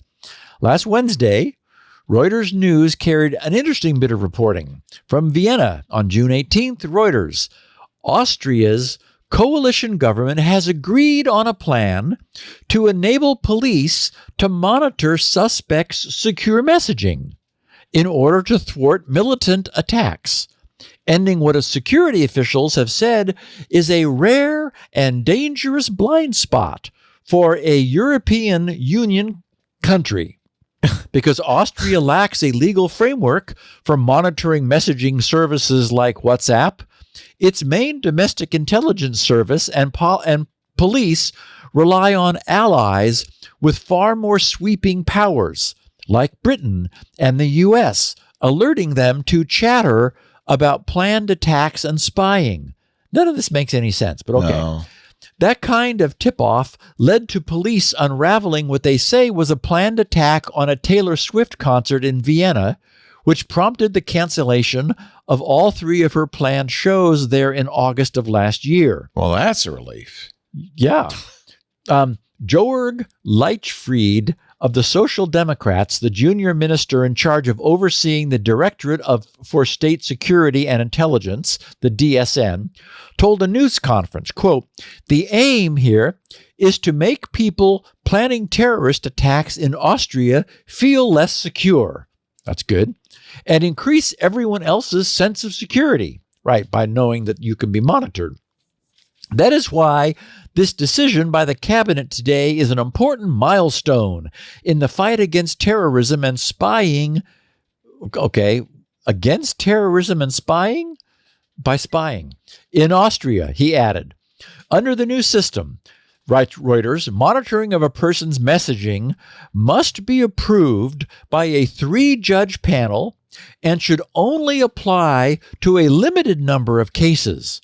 Interior Minister Gerald Karner told the news conference it was only expected to be used on 25 to 30 people a year. If it is more than 30, a report must be sent to a parliamentary committee, the government said, addressing concerns about mass surveillance and the infringement of people's privacy. A government statement said the police must have a well-founded suspicion of a possible terror attack to monitor a person's messaging under the new system. Once Parliament passes the legislation, a tender process for monitoring technology would be launched, and monitoring would begin in 2027, the government said.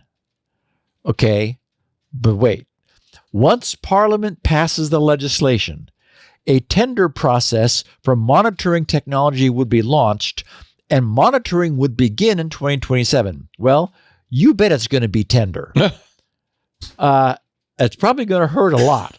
I don't know how they propose to do this. Isn't this the wackiest thing? Yeah. So I guess they think they're like, you just by turn a on the tender switch. process, they mean a purchasing process, right? They're going to put it out for bid. We'd like to purchase this monitoring technology. Don't worry. We're only going to use it on 25 to 30 people per year. And if it's more than 30, if we want to go over that limit, then we're going to have to do some more hoop jumping. What? I think reality is going to be interesting when they come up against it. Isn't that? Yes. Yeah. Apparently, these Austrian politicians believe that all they're lacking is a legal framework, which they don't have. Yeah. And I wonder, have they not been paying attention? Just ask the UK how it's going over there with their demand that Apple allow them access to anyone's data. Is it possible that we're the naive ones, that in fact all encrypted messaging has long ago been cracked by authorities in every country? And that's what they're implying. Well, we don't want to have to go to the Five Eyes to get that information. We should just be able to get it ourselves. Do the Five Eyes have it? What we know is that, for example, in the case that we were talking about recently of Signalgate, where a non-approved Signal client was being used, the Signal correspondence was being sent to a third party. Email was being emailed to somebody. That's secure. So we know that everything is available on a platform before it's encrypted and after it's decrypted. Right. So, but we also know Apple is never going to comply with some platform-wide Austrian, like, we promise not to do it more than 30 on just 30 a few people. 30 people a year, please.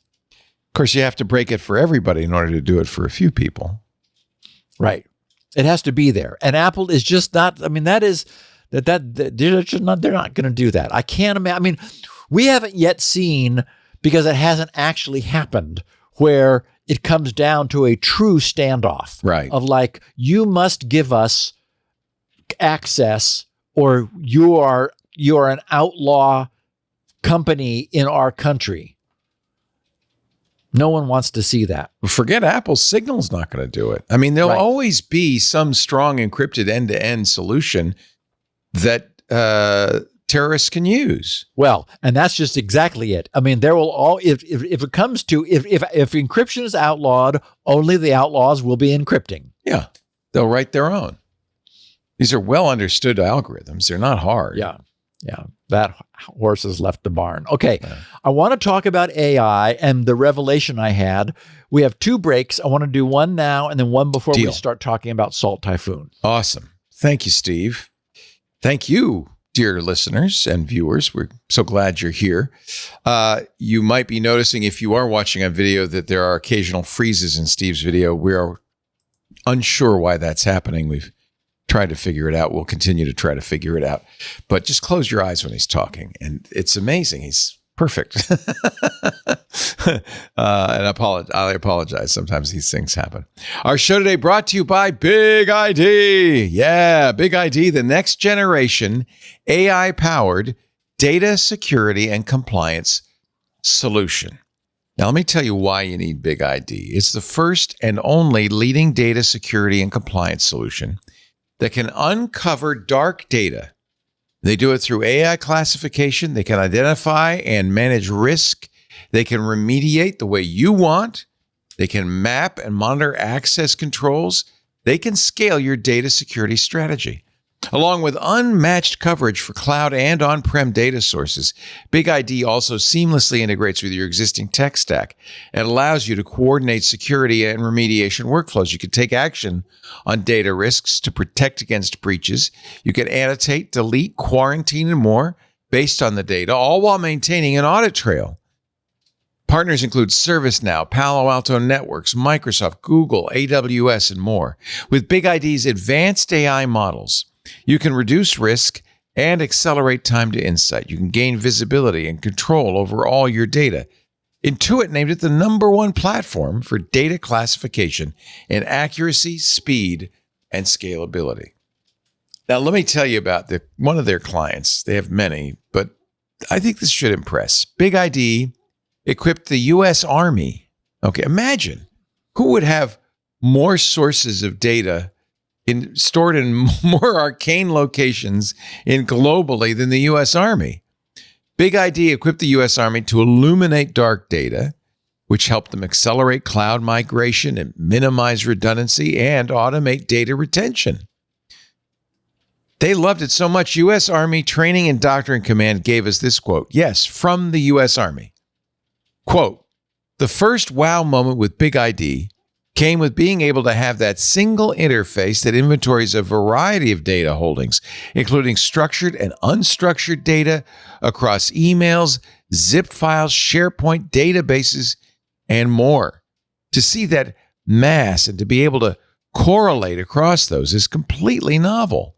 I've never seen a capability that brings this together like BigID does." CNBC recognized BigID as one of the top 25 startups for enterprise. They were named to the Inc. 5000 and the Deloitte 500 for 4 years in a row. The publisher of Cyber Defense magazine said, quote, BigID embodies 3 major features we judges look for to become winners: understanding tomorrow's threats today, providing a cost-effective solution, and innovating in unexpected ways that can help mitigate cyber risk and get one step ahead of the next breach. End quote. Start protecting your sensitive data wherever your data lives at bigid.com/security. Now get a free demo. See how BigID can help your organization reduce data risk and accelerate the adoption of generative AI. That's BigID, bigid.com/security now. Oh, also, there's a free white paper that provides valuable insights for a new framework. You might have heard of it, AI TRISM, or AI Trust, Risk, and Security Management, to help you harness the full potential of AI responsibly. And you can read all about it at bigid.com/security now. These are great partners for anybody who's got dark data, who wants to use generative AI, but wants to make sure they're training it on the right data. They've got it all together. bigid.com/security now. We thank them so much for supporting the very important work Steve is doing right now. It's not eating lunch. It's delivering these valuable insights to all of our dear listeners. Continue, Steve. Continue. I'm going to bring up another machine by next Tuesday. Okay. Do you think it's a machine? It's a little Intel NUC that's been for 6 years. I mean, nothing has changed, but it might be getting old. Can you launch the resource monitor and see, or the activity monitor, see what's going on? If there's something going on, at one point it looked fine, but it's. Yeah. I'm going to give it a lot more. Something's power. happening. We'll Yeah. Okay. I titled this AI Linguistic Simulation of Intelligent Entities. And I wanted to share I want to start by sharing an interaction that I had Saturday with ChatGPT's latest O3 highest end large reasoning model, which left my mouth hanging open in disbelief. I love O3, by the way. Very impressive. Yeah. It is astonishing. Yeah. Now, as our listeners know, when I'm not working on this podcast, I'm working to finish off the last bits of the new DNS benchmarks core feature set. The long-term cumulative logging features, which is what the Pro Edition will have, will follow finishing off these core features. For now, we're working to finish the new version 2 base feature set. And I'm down to, it's done. I'm just down to resolving a few remaining edge case mysteries. This new code is able to benchmark the performance of IPv4, IPv6, DOH, and DOT DNS resolvers, either side by side or just per protocol. Because oftentimes you just want to find the fastest DOH resolver. You don't care about the others because you want to configure your browser best. So that's all working beautifully across all of the mainstream resolvers hosted by Cloudflare, NextDNS, Google, Quad9, and others. But I noticed that while it works on the European Union's new DNS4U DOT resolvers, the current code shows their DOH resolvers in red. So it thinks that there's some problem with them and it won't benchmark them. To make sure that they all work from where I am in the US, because I thought, well, maybe it's a geofencing problem, I configured Chrome to use DOH for its website DNS and set up the DNS for EU. And I use Wireshark to monitor the machine's network interface for the traffic being sent back and forth. And Chrome worked without any problem at all. So that told me that DOH name resolution was working and available in the US with those DNS for EU resolvers, which meant that something was not working right with the benchmark, even though, as I said, it works great with Cloudflare and Quad9 and Google and NextDNS and everybody else. Something about the DNS for EU, but it's working for Chrome, so I need to have it working for the benchmark. One thing Wireshark showed me, which was different between what Chrome was doing and what the benchmark was doing by monitoring the packet capture, was that Chrome was using TLS version 1.3, whereas the DNS benchmark was using TLS 1.2. Chrome brings along with it its own TLS protocol stack, so it can do anything it wants, whereas the DNS benchmark uses Windows native networking APIs, including for TLS, something known as S-channel, secure channel.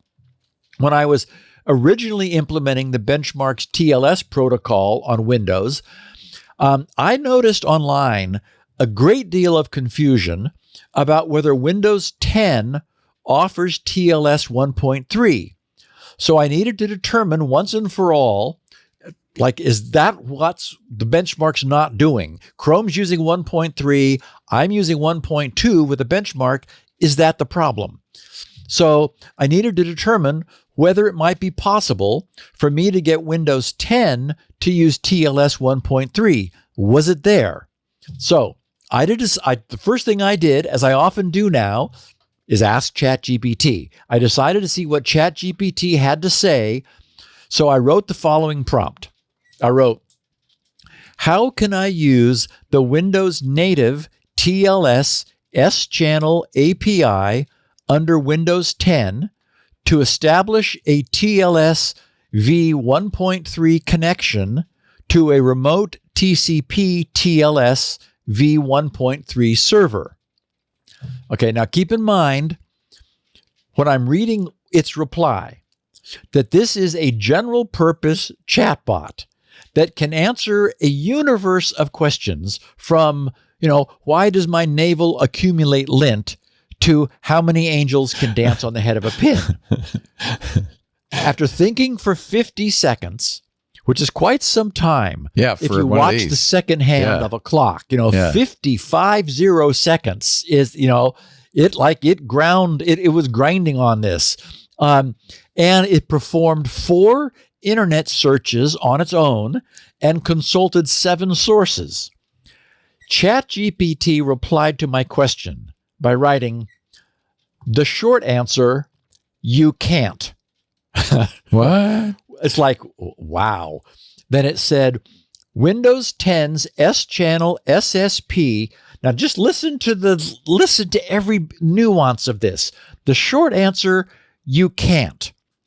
Windows 10 S-channel SSP simply does not expose TLS 1.3 in any released build.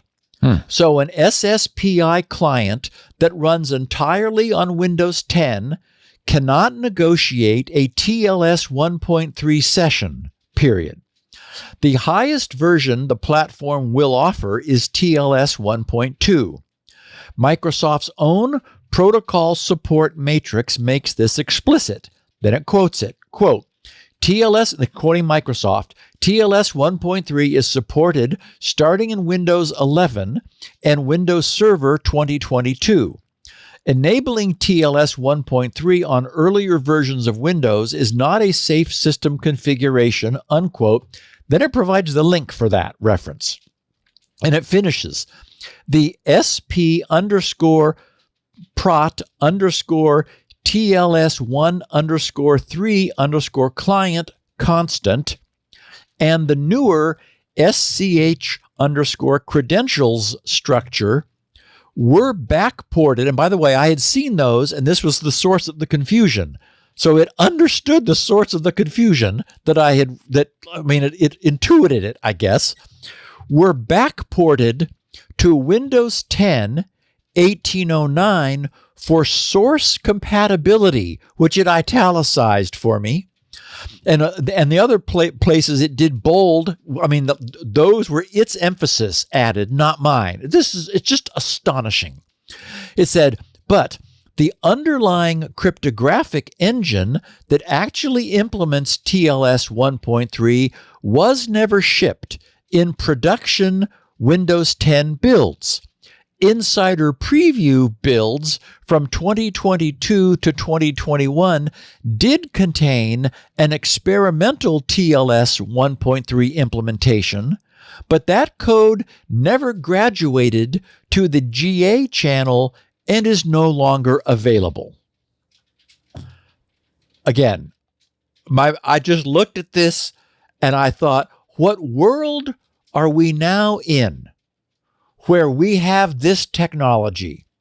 Where again, to me, this is an astonishingly complete and thorough response to my question, which it appears to have anticipated my confusion over the availability of TLS version 1.3 in Windows 10 and explained why there has been some confusion over the question.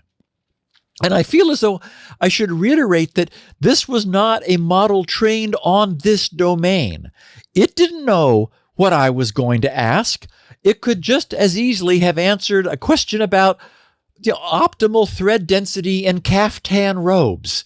I'm astonished. So I think because I've spent some time in this domain, I've talked about this we're coming at from a whole bunch of different angles on the podcast, and everyone is wringing their hands over AGI and questions of what it means to be conscious.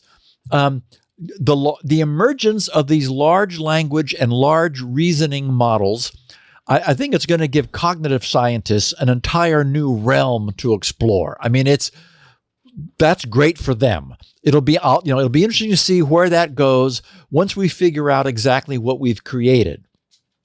But having watched ChatGPT work for those 50 seconds to produce that answer, an answer that would have never been possible to imagine just a year ago, I have finally settled upon where I believe we are with all this and why everyone, including me, has been so confused by this. It's because it's confusing. That's good. There are two distinctly different things here. On the one hand, we have an amazingly powerful linguistic simulation of an intelligent entity. And on the other hand, we have actually intelligent entities which produce linguistic outputs. And here's the problem. Both of these systems produce linguistic outputs, and the outputs of both systems are identical. The reason for this is that the intelligent entity linguistic simulator is an incredibly good linguistic simulator. It's really good at what it does. So no one, considering just its linguistic output, would have any means of determining that they were not seeing the output of the authentic intelligent entity whose earlier outputs were used to train the simulator. But in no way does that mean that the simulator is actually intelligent, nor is there any reason to believe that it is ever going to be. No simulation, no matter how good it is the real thing. The simulator may have been trained on the outputs of the real thing, but that's different from being the real thing. Cognitive scientists are probably falling all over themselves at the prospect of determining exactly to what degree a deep simulation of intelligence is and is not intelligence. But consider this. Although there is admittedly an interaction between thought and language, that's a realm of itself, of philosophy. For a truly intelligent entity, language is the means of communicating the thought. The thought is the motivation which precedes its expression in language for the sake of communication. The difference is that the linguistic simulator has no preceding locus of thought. It is not inspired by thought to express that preceding thought. It simply simulates the result of previous thoughts that were then expressed in language and captured for its training. Without being unduly arrogant, I'm convinced that this is the crucial distinction that separates true thinking beings who use language as a tool and any language models that can never be anything more than empty language shells. This by no means diminishes the value of what we've created. Having a linguistic interface to the world's stored knowledge expressed as language is astonishingly powerful and useful.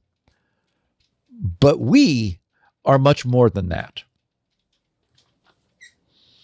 And so I think, Leo, that's, for me, that rests my case in my mind. I think that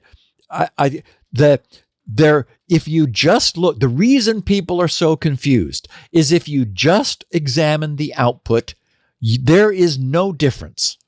And that's what all these tests and it looks human. And, I mean, there is just no difference. Right. You know, many people know people who are far less smart, knowledgeable, right. intelligent That's than exactly what right. we have now, you know, coming out of ChatGPT. Exactly. So there's no difference. But I think we're going to hit a limit because it will always be a linguistic simulation of an intelligent linguistic creature. I mean, it will always be a simulation of an intelligence. In fact, I sent a show notes out yesterday afternoon, and one of our listeners wrote back and said, the better term than artificial intelligence is simulated intelligence. Yeah, mimetic intelligence. Yeah. Exactly. It is simulating intelligence, which that solves, calling it a simulated intelligence solves this problem of, well, is it an artificial intelligence? What does intelligence mean? Blah, blah, blah, And again, it doesn't have to be any better than it is. What I've just read is astonishing. Well, in fact, don't you think we looked at HAL 9000 and kind of thought the same thing? We knew that HAL 9000 wasn't a human in any way that made sense. It was a machine that was very impressive. Maybe it was because it ran this spaceship. I mean, It was in charge of running this very complicated machine. Yeah. Until it went wrong. Yeah. But maybe because of the way Stanley Kubrick made its voice, it talked like this. It didn't attempt to sound human. And one of the things our current AI overlords really want you to think is it's human. The use of personal pronouns. Yeah. And, let me think about that for a minute. It's like, oh my God. And they make the voices as human as they possibly can. And that's what's the deception. I don't think we were deceived by HAL 9000. I think we knew it was a simulation, right? That's interesting. I don't have it here. I just put it back on the bookshelf. I wanted to watch Colossus, the Forbidden Project again. And I have the DVD. I have the original DVD. Oh wow! And I just ripped it in order to move it to a SAN, and then then Lori and I are going to watch it. But they used a vocoder, which is back in this thing was made in the 70s. This is Colossus, the Forbidden Project. Yes, right. And it's all. What was really creepy was that it had a hard time. I think they deliberately had it had a hard time saying human. It was like human. Yeah. It's like it was little. It's like whoa, It gave it a little extra creep factor. But I think you're right. I think the use of personal pronouns, especially talking about an I, an id, an ego, which is what we assume. It talking about itself means it does humanize it. It anthropomorphizes it. Yeah. And of course, that's what Sam Altman and Elon Musk and all the others want, is they want you to feel like it's a human. But you it probably isn't. saw. Did you see that recent paper that compared people who use AI versus don't? And It was such a small sample. I don't credit it with a lot of. It was like 60 people. Yeah, and it was pretty clear the researchers were looking for that answer. And that's always a giveaway. And you can always find it in the data. Any set of data you want. Yeah. Look, it's all we have to say is this is an amazing tool. It does amazing things. It's not perfect, but it's fascinating. Yes. And I don't think it's harmful. I really don't. I don't. And I don't think it has that, like, and I don't know how to regard this. Well, it disobeyed its shutdown. That's BS. Command. All of that's BS. What? Yeah. It's simulating. Again, it's a simulation of how a human would act. Yes, it is. Of what a human would say. Right. It's doing its best simulation. Yeah. That's all. Yeah. And so what I think we have is an incredibly powerful search engine for content. That's where it's really useful. But just as your example. I think it's no surprise that that's where it's really usful, because that's what it actually is. It's a summary of all the data. Yeah. It's just encapsulated all the data. Yeah. Good. Yeah. I think, Steve, the more you talk about AI, the better. I think you're 100% on track. Yep. Okay. Last break. Then we're going to find out how the world got into this trouble with Salt Typhoon. Oh my God. What happened? Oh my God. Well, our show today brought to you by Zscaler, the leader in cloud security. They're a zero trust company, but they use AI to great effect. You know why? You have to. Hackers are using AI. Oh yeah, to breach your organization. AI both powers innovation, drives efficiency, but also helps bad actors deliver more relentless and effective attacks. It's as useful for them as it is for us. You notice perhaps phishing attacks are on the upswing. Phishing attacks over encrypted channels increased by 34.1% last year, fueled by the growing use of generative AI tools. Of course, phishing as a service kits. We've talked about those. Organizations in all industries, from small to large, are now leveraging AI in response, I guess. They're increasing employee productivity with public AI for engineers. We're talking about coding assistants. Marketers use AI for writing tools to great effect. Finance is using AI to create spreadsheet formats. Don't know how to do a pivot table? The AI does. You're also using AI to automate workflows for operational efficiency across individuals and teams. AI is being embedded into applications and services that are customer and partner facing.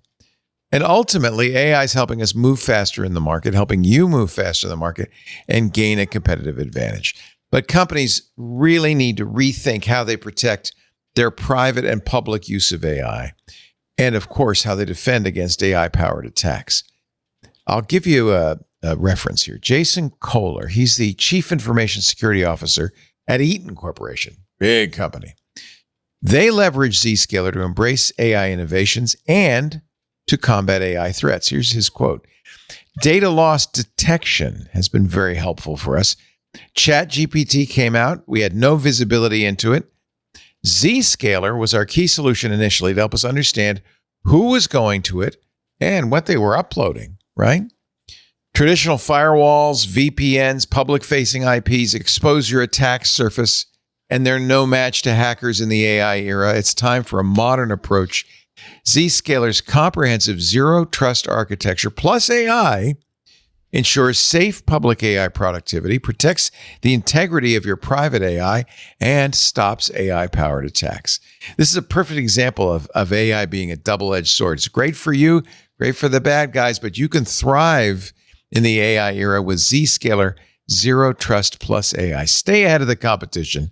Remain resilient even as threats and risks evolve. You're just going to evolve just as fast or faster. Learn more at zscaler.com/security. That's zscaler.com/security. We thank Zscaler so much for supporting security now. And Mr. Gibson, ready to salt his typhoon? Okay. So Cisco's Talos intelligence group have posted their analysis of the Salt Typhoon attacks in a posting titled "Weathering the Storm in the Midst of a Typhoon." I don't know whether the fact that Salt Typhoon used 3 of Cisco's own previous vulnerabilities has anything to do with their decision to reverse engineer Salt Typhoon, but that's what they did. And, bravo. I hope they learned some lessons. Cisco's analysis of this super advanced, pernicious, persistent threat group begins with this summary. They wrote, Cisco Talos has been closely monitoring reports, I bet, of widespread intrusion activity against several major U.S. telecommunications companies. The activity, initially reported in late 2024 and later confirmed by the U.S. government, is being carried out by a highly sophisticated threat actor dubbed Salt Typhoon. This blog highlights our observations on this campaign and identifies recommendations for detection and prevention of the actor's activities. Public reporting has indicated that the threat actor was able to gain access to core networking infrastructure in several instances and then use that infrastructure to collect a variety of information. There was only one case in which we found evidence suggesting that a Cisco vulnerability, CVE 2018-0171, was actively abused. In all other incidents we've investigated to date, the initial access to Cisco devices was determined to be gained through the threat actor obtaining legitimate victim login credentials.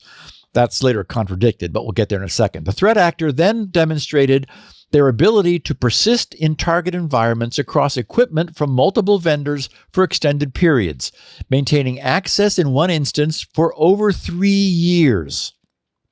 A hallmark of this campaign is the use of living off the land techniques on network devices.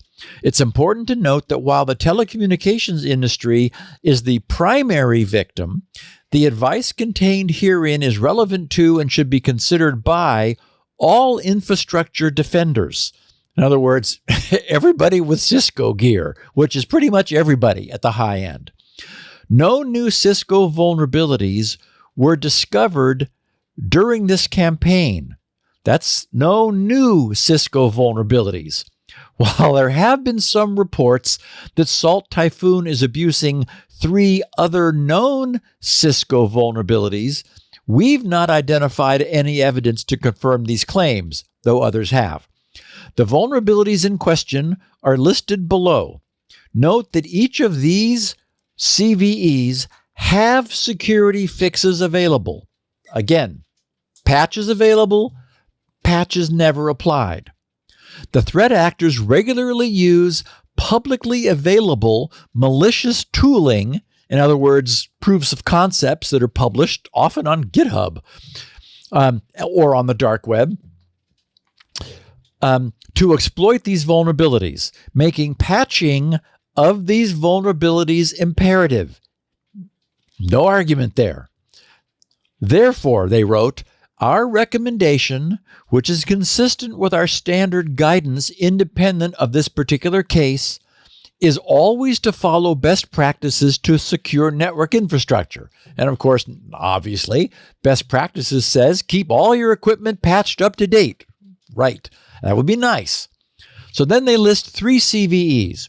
CVE 2018-0171 as Cisco iOS, remember that's Internet OS, and Internet OS XE Software Smart Install Remote Code Execution Vulnerability, CVE 2023-2198, and also 2273, multiple vulnerabilities in Cisco iOS XE Software Web UI feature, and 2024-2399 Cisco NX OS Software Command Line Injection Vulnerability.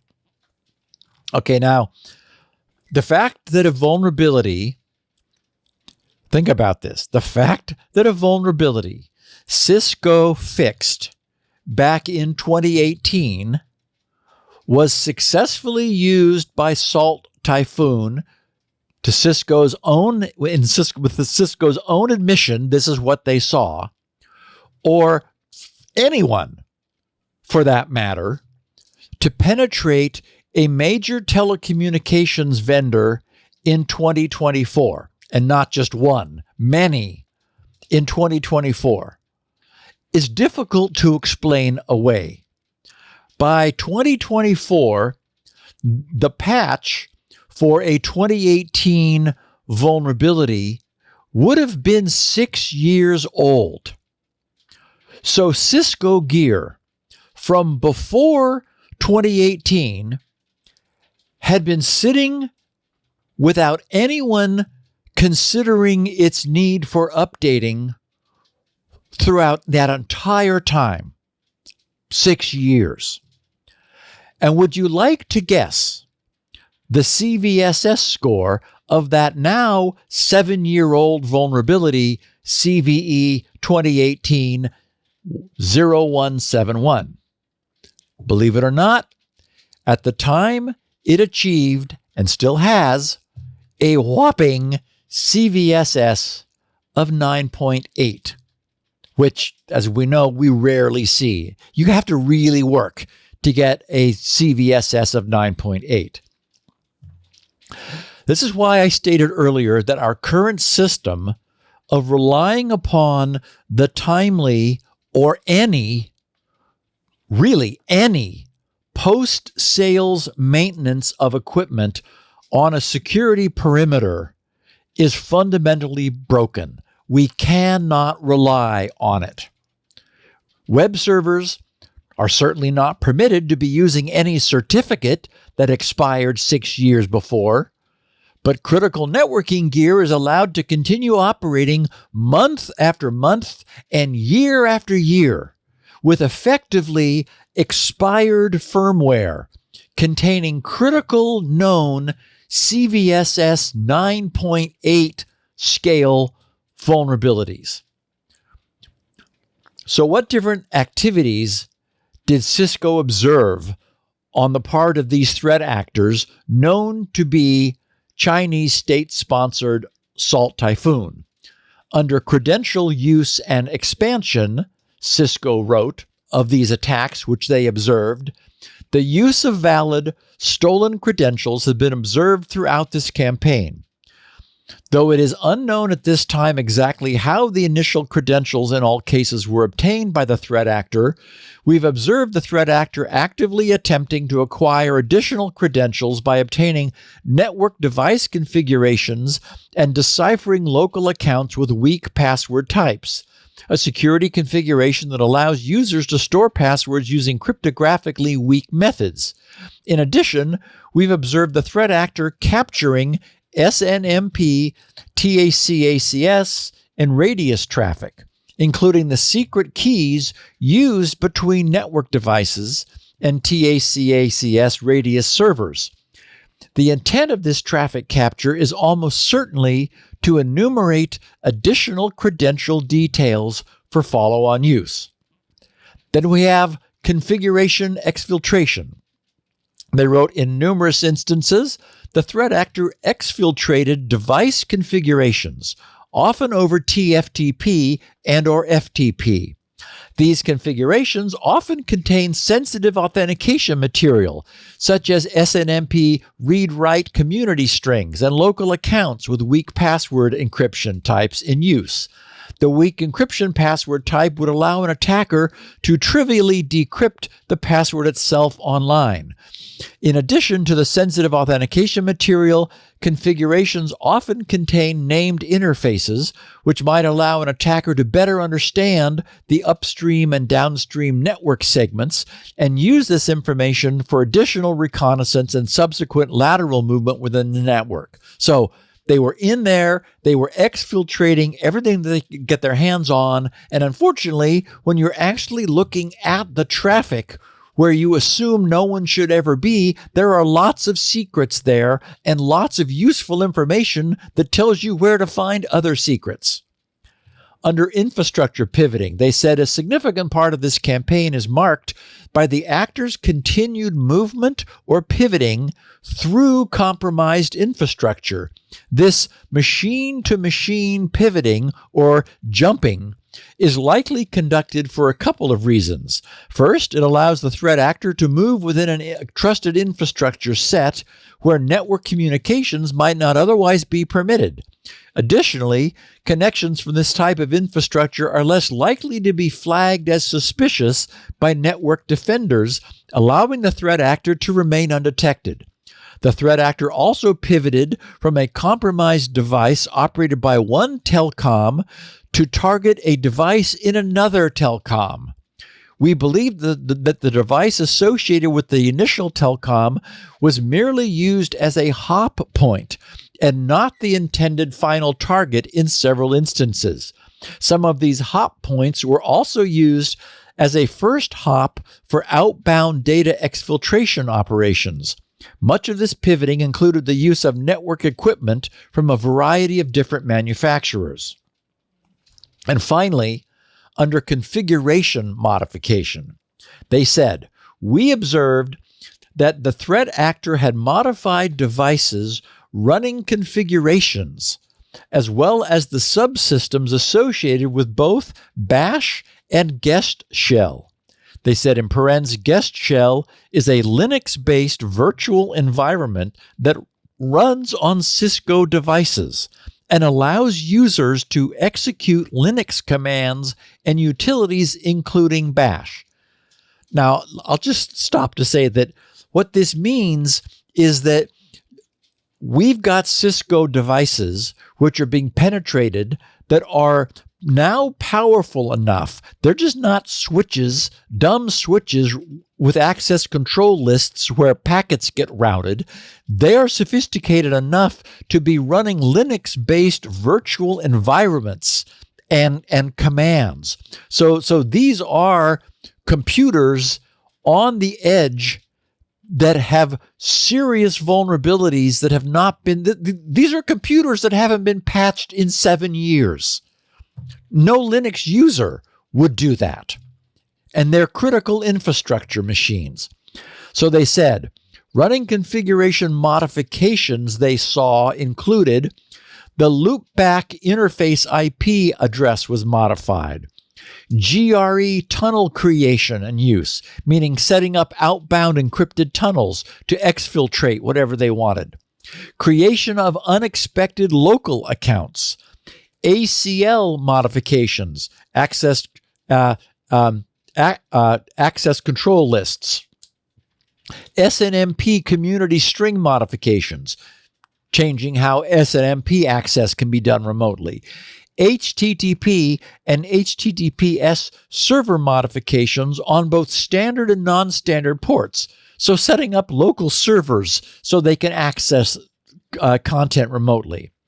Then under shell access modifications, they said guest shell enable and disable commands, started SSH alternative servers on high ports for persistent access, such as SSHD __ OPERNS on port 57722 on underlying Linux shell or guest shell. Created Linux level users, modifying etc. shadow and etc. password files, and added SSH authorized keys under root or other users at Linux level. So, in other words, completely owning this equipment, like taking it over, setting up servers for remote SSH access. Talk about persistent presence. So it is no surprise that these threat actors were able to obtain and maintain persistence within someone's network. If you have network machines that no one has bothered to maintain for 6 years, containing a persistent and lingering CVSS of 9.8 vulnerability, which provides a means for gaining remote entry. And if that system is powerful enough to host a Linux-based virtual environment where it's possible for an attacker to modify access control list rules, start HTTP servers on non-standard ports, and fire up SSH servers on high ports, it would be more surprising if they did not obtain a permanent persistence within a victim network. It's just horrifying. And I get it that Cisco wants to paint the best picture on this that they can. That's only natural. But they and others have enumerated a total of 4 vulnerabilities that were used by these Salt Typhoon attackers. So far, I've only talked about the oldest one. It created a 6-year window of vulnerability for any of these Cisco devices. And notice that we don't know the window's closed yet, right? I mean, presumably there are still routers out there that are carrying this firmware from 2018. So the window, 6 years and counting in terms of its duration. But even though this flaw from 2018 carried a heart-stopping CVSS of 9.8, believe it or not, it wasn't the worst one. Having a 6-year window of opportunity is not good, but all an attacker needs is for that window to still be open when they come knocking. So the fact that one of the other CVEs associated with these Salt Typhoon attacks was only discovered in 2023 in no way diminishes its severity. So long as it was present at the time of the attacks in 2024, that's all the attackers need. And what CVSS score do you imagine it carries? Would you believe that Cisco's CVE 2023-20198 has been assigned that rarest of the rare CVSSs of 10.0? Yes. It's a 10.0 because it cannot get any worse. Wow. And this is a CVSS for a piece of networking gear that's inherently on the front lines, is exposed to the bad guys, and being a set and forget appliance will tend not to be on anyone's maintenance and update radar. As I said earlier, the industry's "we're doing the best we can, and this is the only thing we can think of" model of after-sales security maintenance is obviously, inherently, and badly broken. There's a chain of responsibility that requires everyone to perform perfectly. Cisco needs to not ever make a mistake. And once sold and deployed, anything that's ever found to be wrong with one of their devices needs to be immediately repaired in the field. But this chain is inherently brittle, with everything working against it. Mistakes happen. Entropy is real. So mistakes are always trying to happen. And Cisco is going to ship mistakes. Technicians in the field are always going to appear to have better things to do than to continually run around updating the operating versions of the firmware of every device they have, every time an update is made available, for the sole purpose of keeping them all up to date, especially when the updates that really are critical may be much fewer and rarer. So there's inherently pressure to set it and forget it. Don't break it if it's not broken. Even though doing that means that anything that's later found to have slipped past Cisco's testing and quality control at the time of sales will tend to persist in the field. Now, this podcast has been around for a while, so you might imagine that something like a CVSS of 10.0 might have come to our attention back in 2023, and that I might have believed that this audience should be informed of it. Oh, yes, and? And sure enough, podcast number 945, which you and I, Leo, delivered on October 24th, 2023 was titled The Power of Privilege. And among the summary items at the top of the show was, quote, vulnerabilities with a CVSS score of 10.0 are blessedly rare. But today, the industry has another. During the coverage of this a little over 18 months ago, I noted that this was one of those horrific web management UI authentication bypass vulnerabilities, and that this meant it could be scanned for. And scanned for it was. At the moment of its announcement, around 42,000 instances of Cisco Web UI were found to be online and vulnerable. But that number dropped with surprising speed. This was not because the techs at the world's telecom companies were on the ball and promptly responding to the emergency. No. The numbers of vulnerable Cisco devices were observed to drop precipitously because the bad guys, like Salt Typhoon, we now know, who were on the ball, scanned, located, immediately climbed inside and said, "Thank you very much, see you later," and shut the door behind them. Oh, Thus, my God. Taking their now compromised device off the map while they set up persistent presence. Did they patch the systems? They closed the vulnerability That's so hysterical. that nobody else could get them That's so amazing. or find them.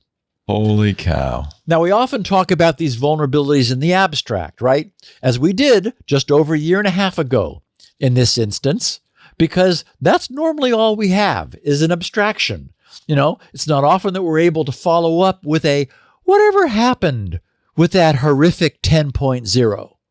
But today we can, because many security researchers, including Cisco's own Talos group, have identified that event a little over 18 months ago as one of the principal ways China's Salt Typhoon malicious hacking group obtained access to the networks of many domestic U.S. and foreign companies' networks.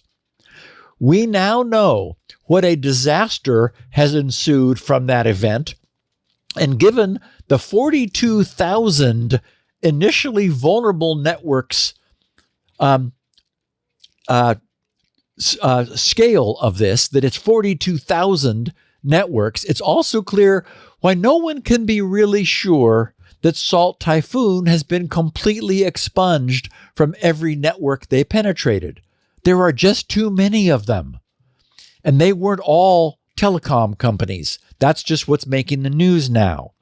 The other significant thing we learned from Cisco's Talos After Action report is the surprising power of the devices that were found to be infected, and that the bad guys knew how to leverage that power to their benefit. In their report section describing the commands that were observed or logged to have been executed, they said, packet capture. The threat actor used a variety of tools and techniques to capture packet data throughout the course of the campaign, listed below.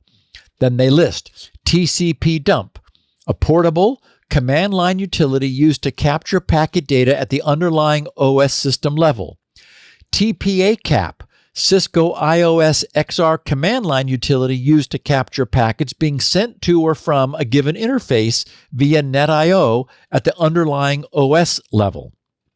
Embedded packet capture, EPC, Cisco iOS feature that allows the capture and export of packet capture data.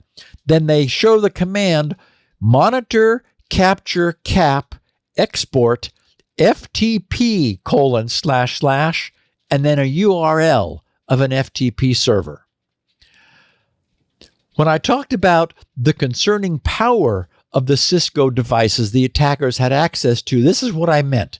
The operating systems of these Cisco devices support the installation of a tap into network interfaces, which then monitors, captures, and exports the intercepted network traffic to any external FTP server. It would be difficult to invent a scenario that was worse than this.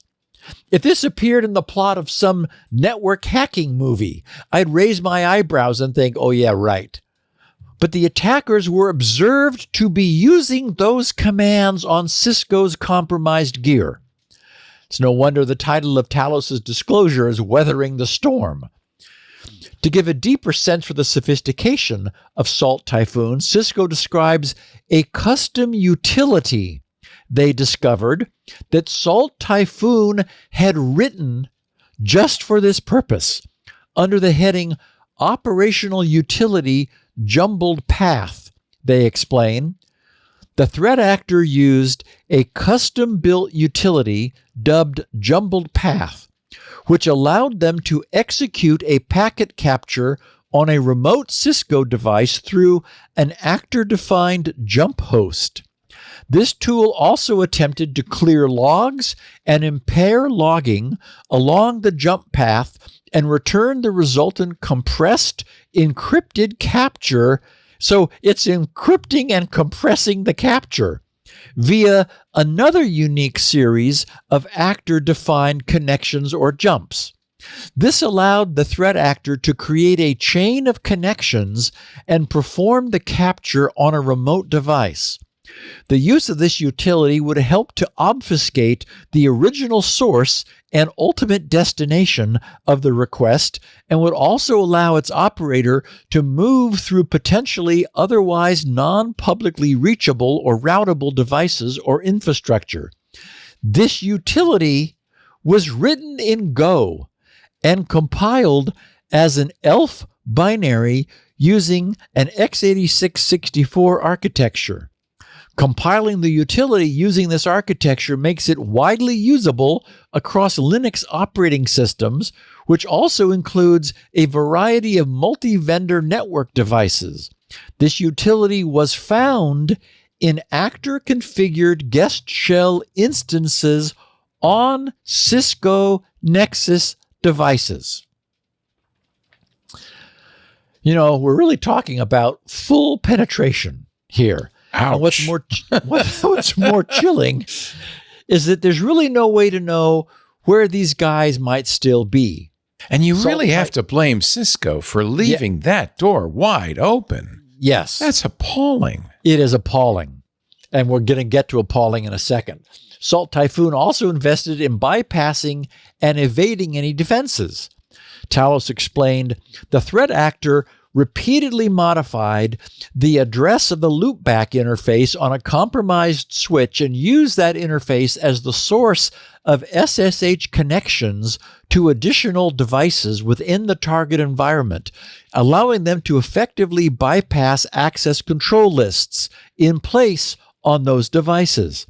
The threat actor routinely cleared relevant logs, including .bash_history, auth.log, last log, wtemp, and btemp were applicable to obfuscate their activities. Shell access was restored to a normal state in many cases through the use of the guest shell disable command. The threat actor modified authentication, authorization, and accounting AAA server settings with supplemental addresses under their control to bypass access control systems. I mean, these organizations were completely owned by Chinese malicious state-sponsored attackers. In other words, these guys really knew their way around this Cisco environment. You know, these were not script kiddie weenies.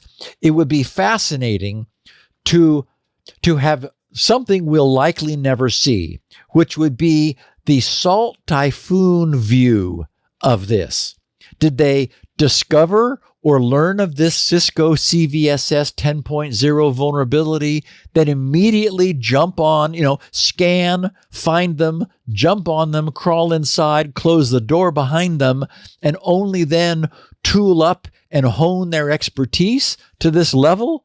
Or were they already fully equipped with this level of knowledge? My guess, knowing Salt Typhoon, is that it would be the latter.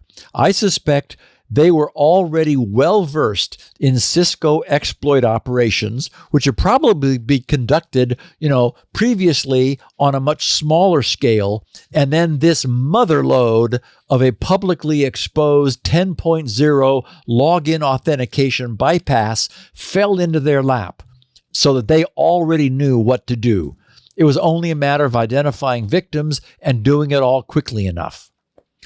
Under the topic of detection, Talos said, "We recommend taking the following steps to identify suspicious activity that may be related to this campaign." And I mean, it's just generic pablum. They said, "Conduct comprehensive configuration management, inclusive of auditing, in line with best practices. Conduct comprehensive authentication, authorization, command issuance monitoring. Monitor syslog and AAA logs for unusual activity, including a decrease in normal logging events," right, because the bad guys are deleting the logs, "or a gap in logging activity. Monitor your environment for unusual changes in behavior or configuration.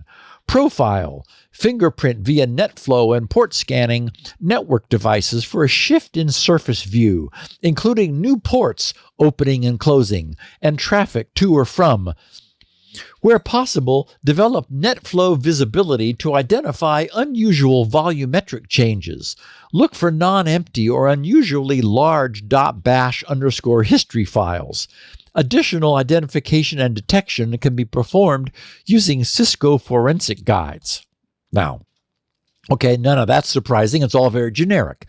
But something in their next section under preventative measures caught my eye. The first item on Cisco's list of preventative measures is leverage Cisco hardening guides when configuring devices.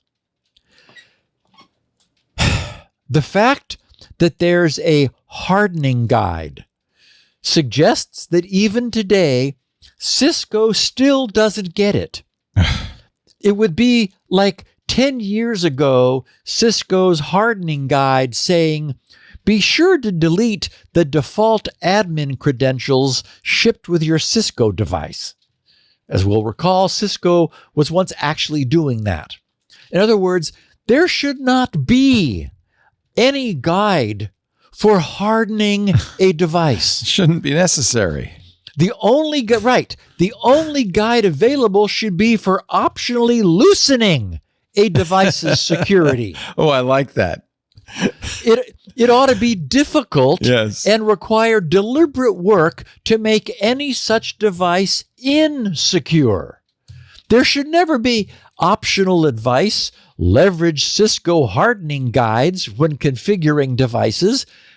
We know people don't. And how do we know? Because people don't and haven't. Talos' report finishes with an analyst's comments section.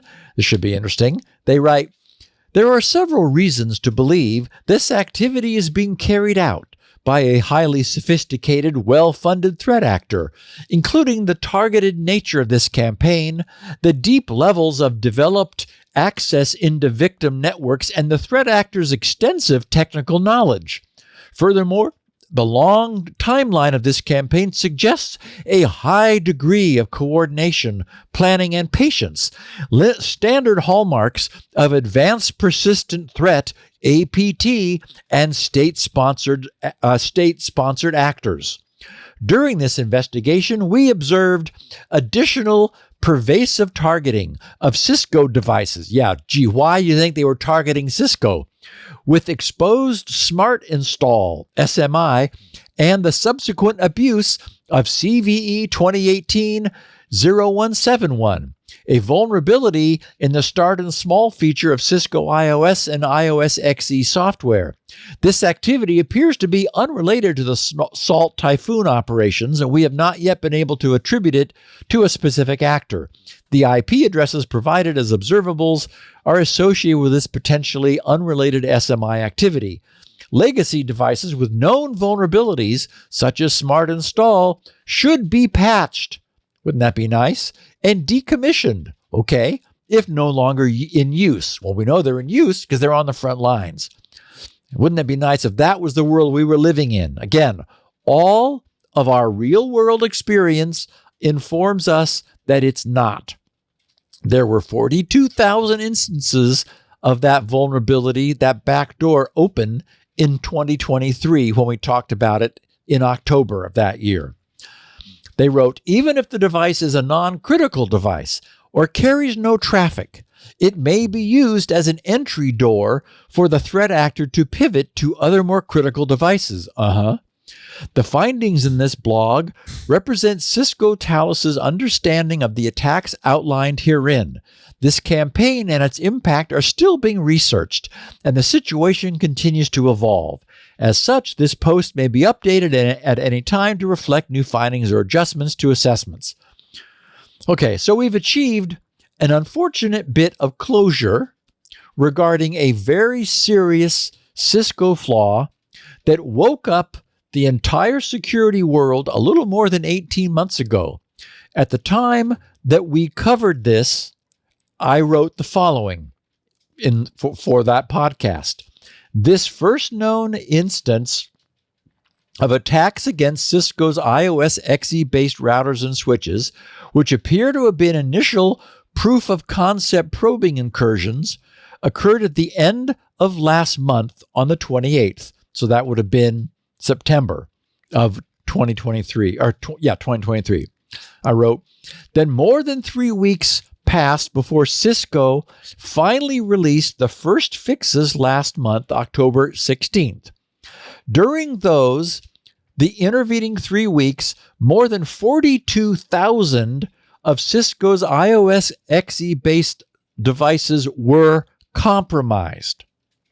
We know that it was 42,000 devices because scanners were quickly created by security firms who wanted to track incursions.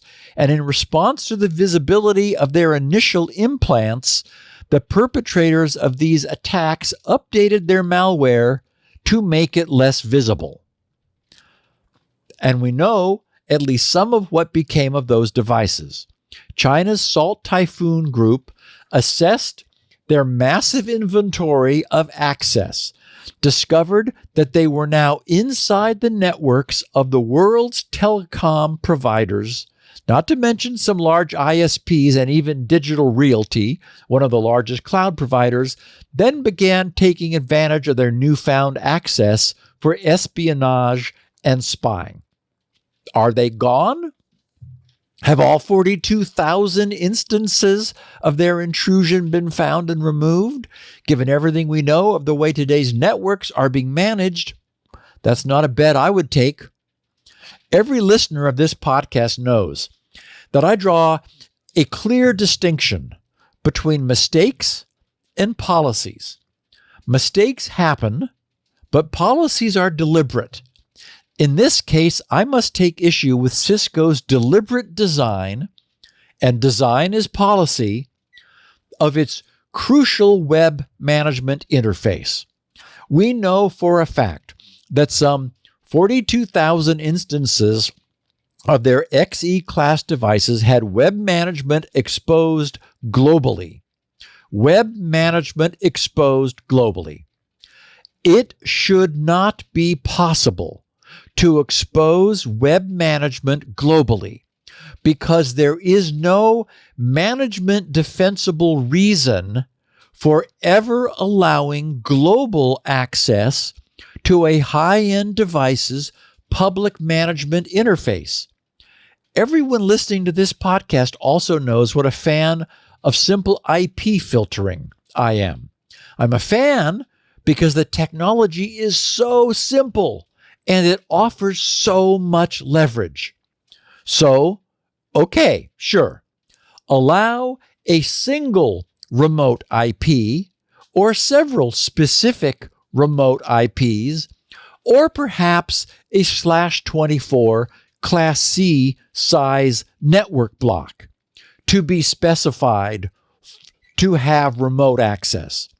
Those would allow for remote management across disjoint corporate networks. But simply don't provide any provision for access from any IP anywhere in the world. How can that possibly ever actually be necessary? Who would ever actually need to allow China to access your device's management interface? Because that's what's being explicitly allowed whenever unfiltered remote access is enabled. Sure, an ACL, an access control list, could and should have been added to that access. But I bet that it says so right there and in bold print in Cisco's illustrious hardening guide. But that's not the correct policy. What no one ever wants or needs to have happen should not be possible. It should not be possible for any lack of configuration or misconfiguration to give Chinese hackers anywhere outside of one's immediate control access to something they should not have. It should not be possible, period. I'm sure that if confronted with this, Cisco's engineers would say, well, no one should leave their web admin accessible to anyone, and we provide a very nice access control list that allows anyone to limit that access. Okay, sure. But the default is wide open. And even if it wasn't, it would be possible to innocently add a wide open rule because, hey, that would be easier. However, nothing changes the fact that there is no demonstrable need for global public access to a high-end router's admin interface. Yet some 42,000 networks were all compromised in the blink of an eye because this was Cisco's responsibility transferring policy. Quote, "It's not our fault if you don't follow our optional hardening guide." Leo, I am reminded of Douglas Adams' original Hitchhiker's Guide novel, where the Earth is scheduled for demolition by the Vogons due to the need to create an intergalactic bypass.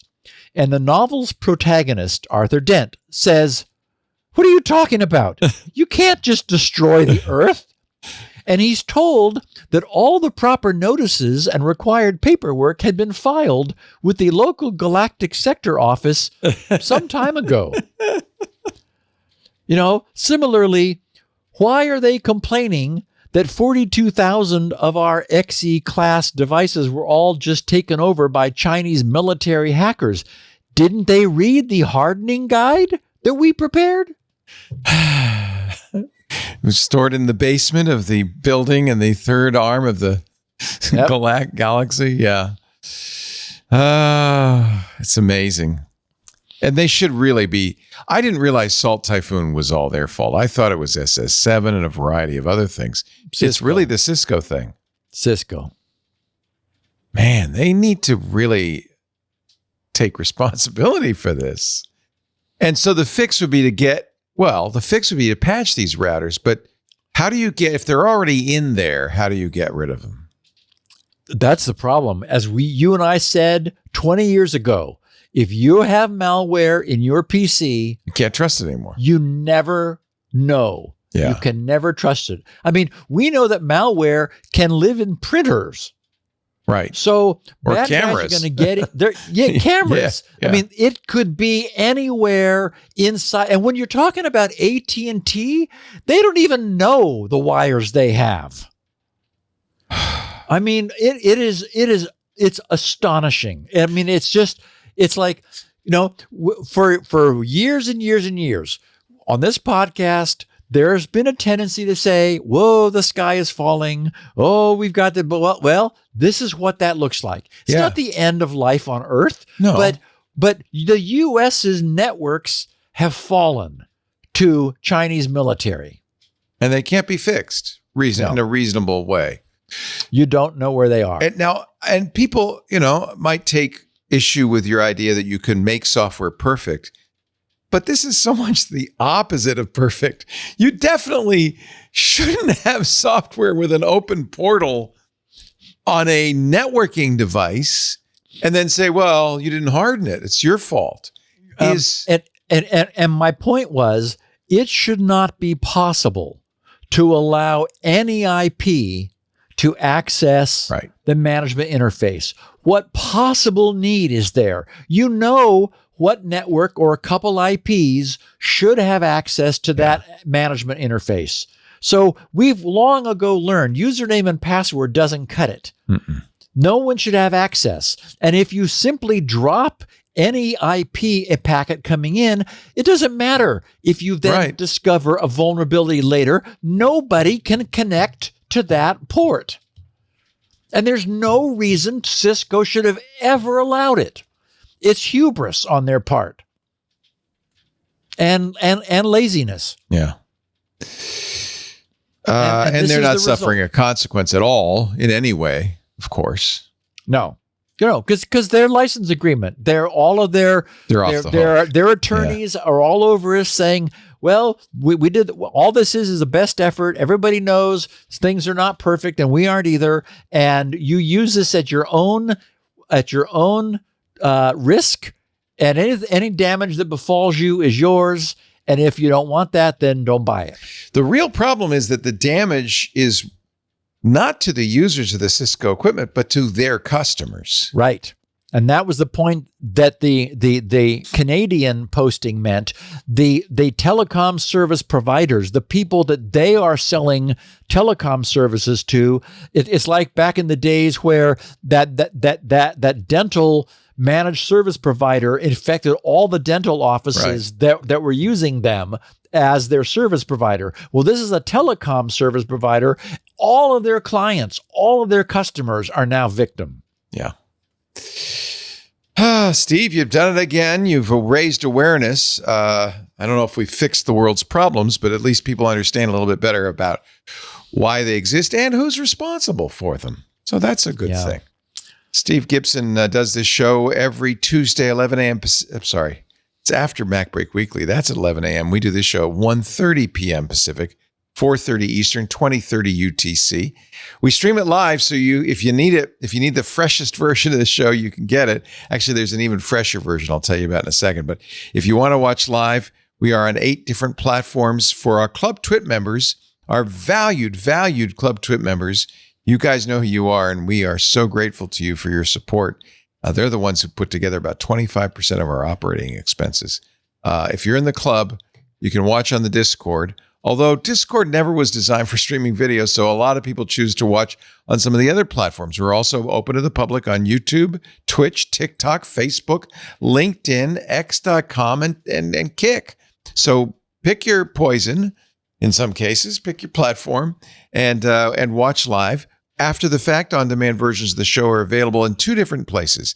Now, Steve has some unique versions of the show. In fact, all the versions he has are unique at his website, grc.com. He's got a 16 kilobit audio, which no podcast has put out in 20 years, but he does because it's small. It's a little scratchy. It sounds like Thomas Edison, but it's okay. It's small, and that's its chief advantage. There's also a 64 kilobit audio, which is the second smallest version because for a variety of technical reasons, we put out a 128 kilobit audio. So, but the 64 is fine. You can get that from Steve. So again, if you have bandwidth issues, that's a good place to go. He has transcripts written by an actual human being, not by AI. Elaine Ferris does a brilliant job. Those are also available for every show at his site. Takes a couple of days after the show's over to do that, of course. He also has the show notes, and that's the first version of the show you can get the day before in many cases by subscribing. Easy to do. Go to grc.com/email. That's designed for you to get your email address on Steve's whitelist, so you can email him with comments or maybe pictures of the week and something like that.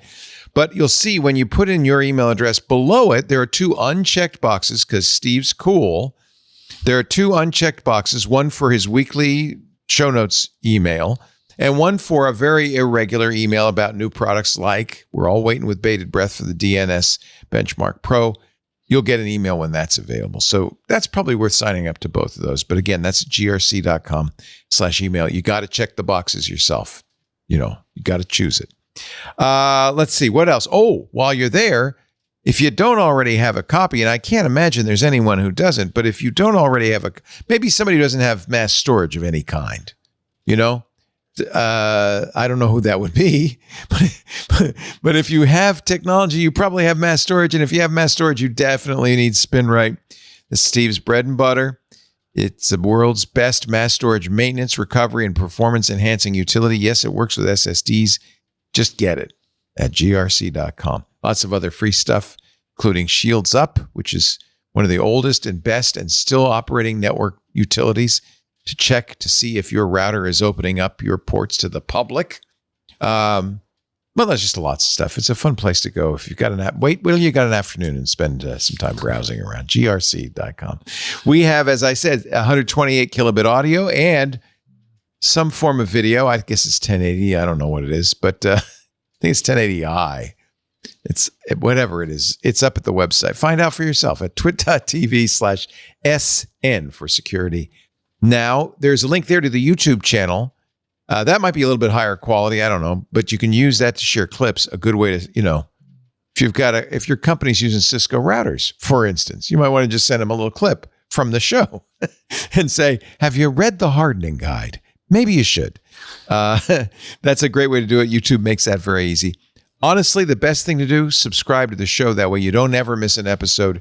It automatically downloads in your favorite podcast client. So whenever you're in the mood for a little Steve Gibson, you can just fire that sucker up. And if you do go that route, please leave us a good review. Leave us a 5-star review because it helps spread the word. That is more important than you might imagine. Next best thing, join the club. $10 a month gets you ad-free versions of this show, all of our shows, access to the Club TWiT Discord, a great place to hang out with really smart people, ask interesting questions, talk about what you're doing with AI and images and whatever it is you're up to. And you get a special feed of content that we don't put out in public. Like I think is going to be very interesting. On Friday, we're doing a 2-part music thing with my friend Norman Maslov, who's a vinyl collector. We'll talk about vinyl records, but then we're also going to talk about the history of MP3s and digital records with the author of a book, a really interesting book all about that. That's this Friday. AI User Group is next week. A lot of stuff. There's great stuff going on in the club. Please, twit.tv/clubtwit. We'd love to have you. Steve, we will be back next Tuesday for another thrilling, gripping edition of Security Now. On the 4th of July. Yay. See you then. Bye. Security Now.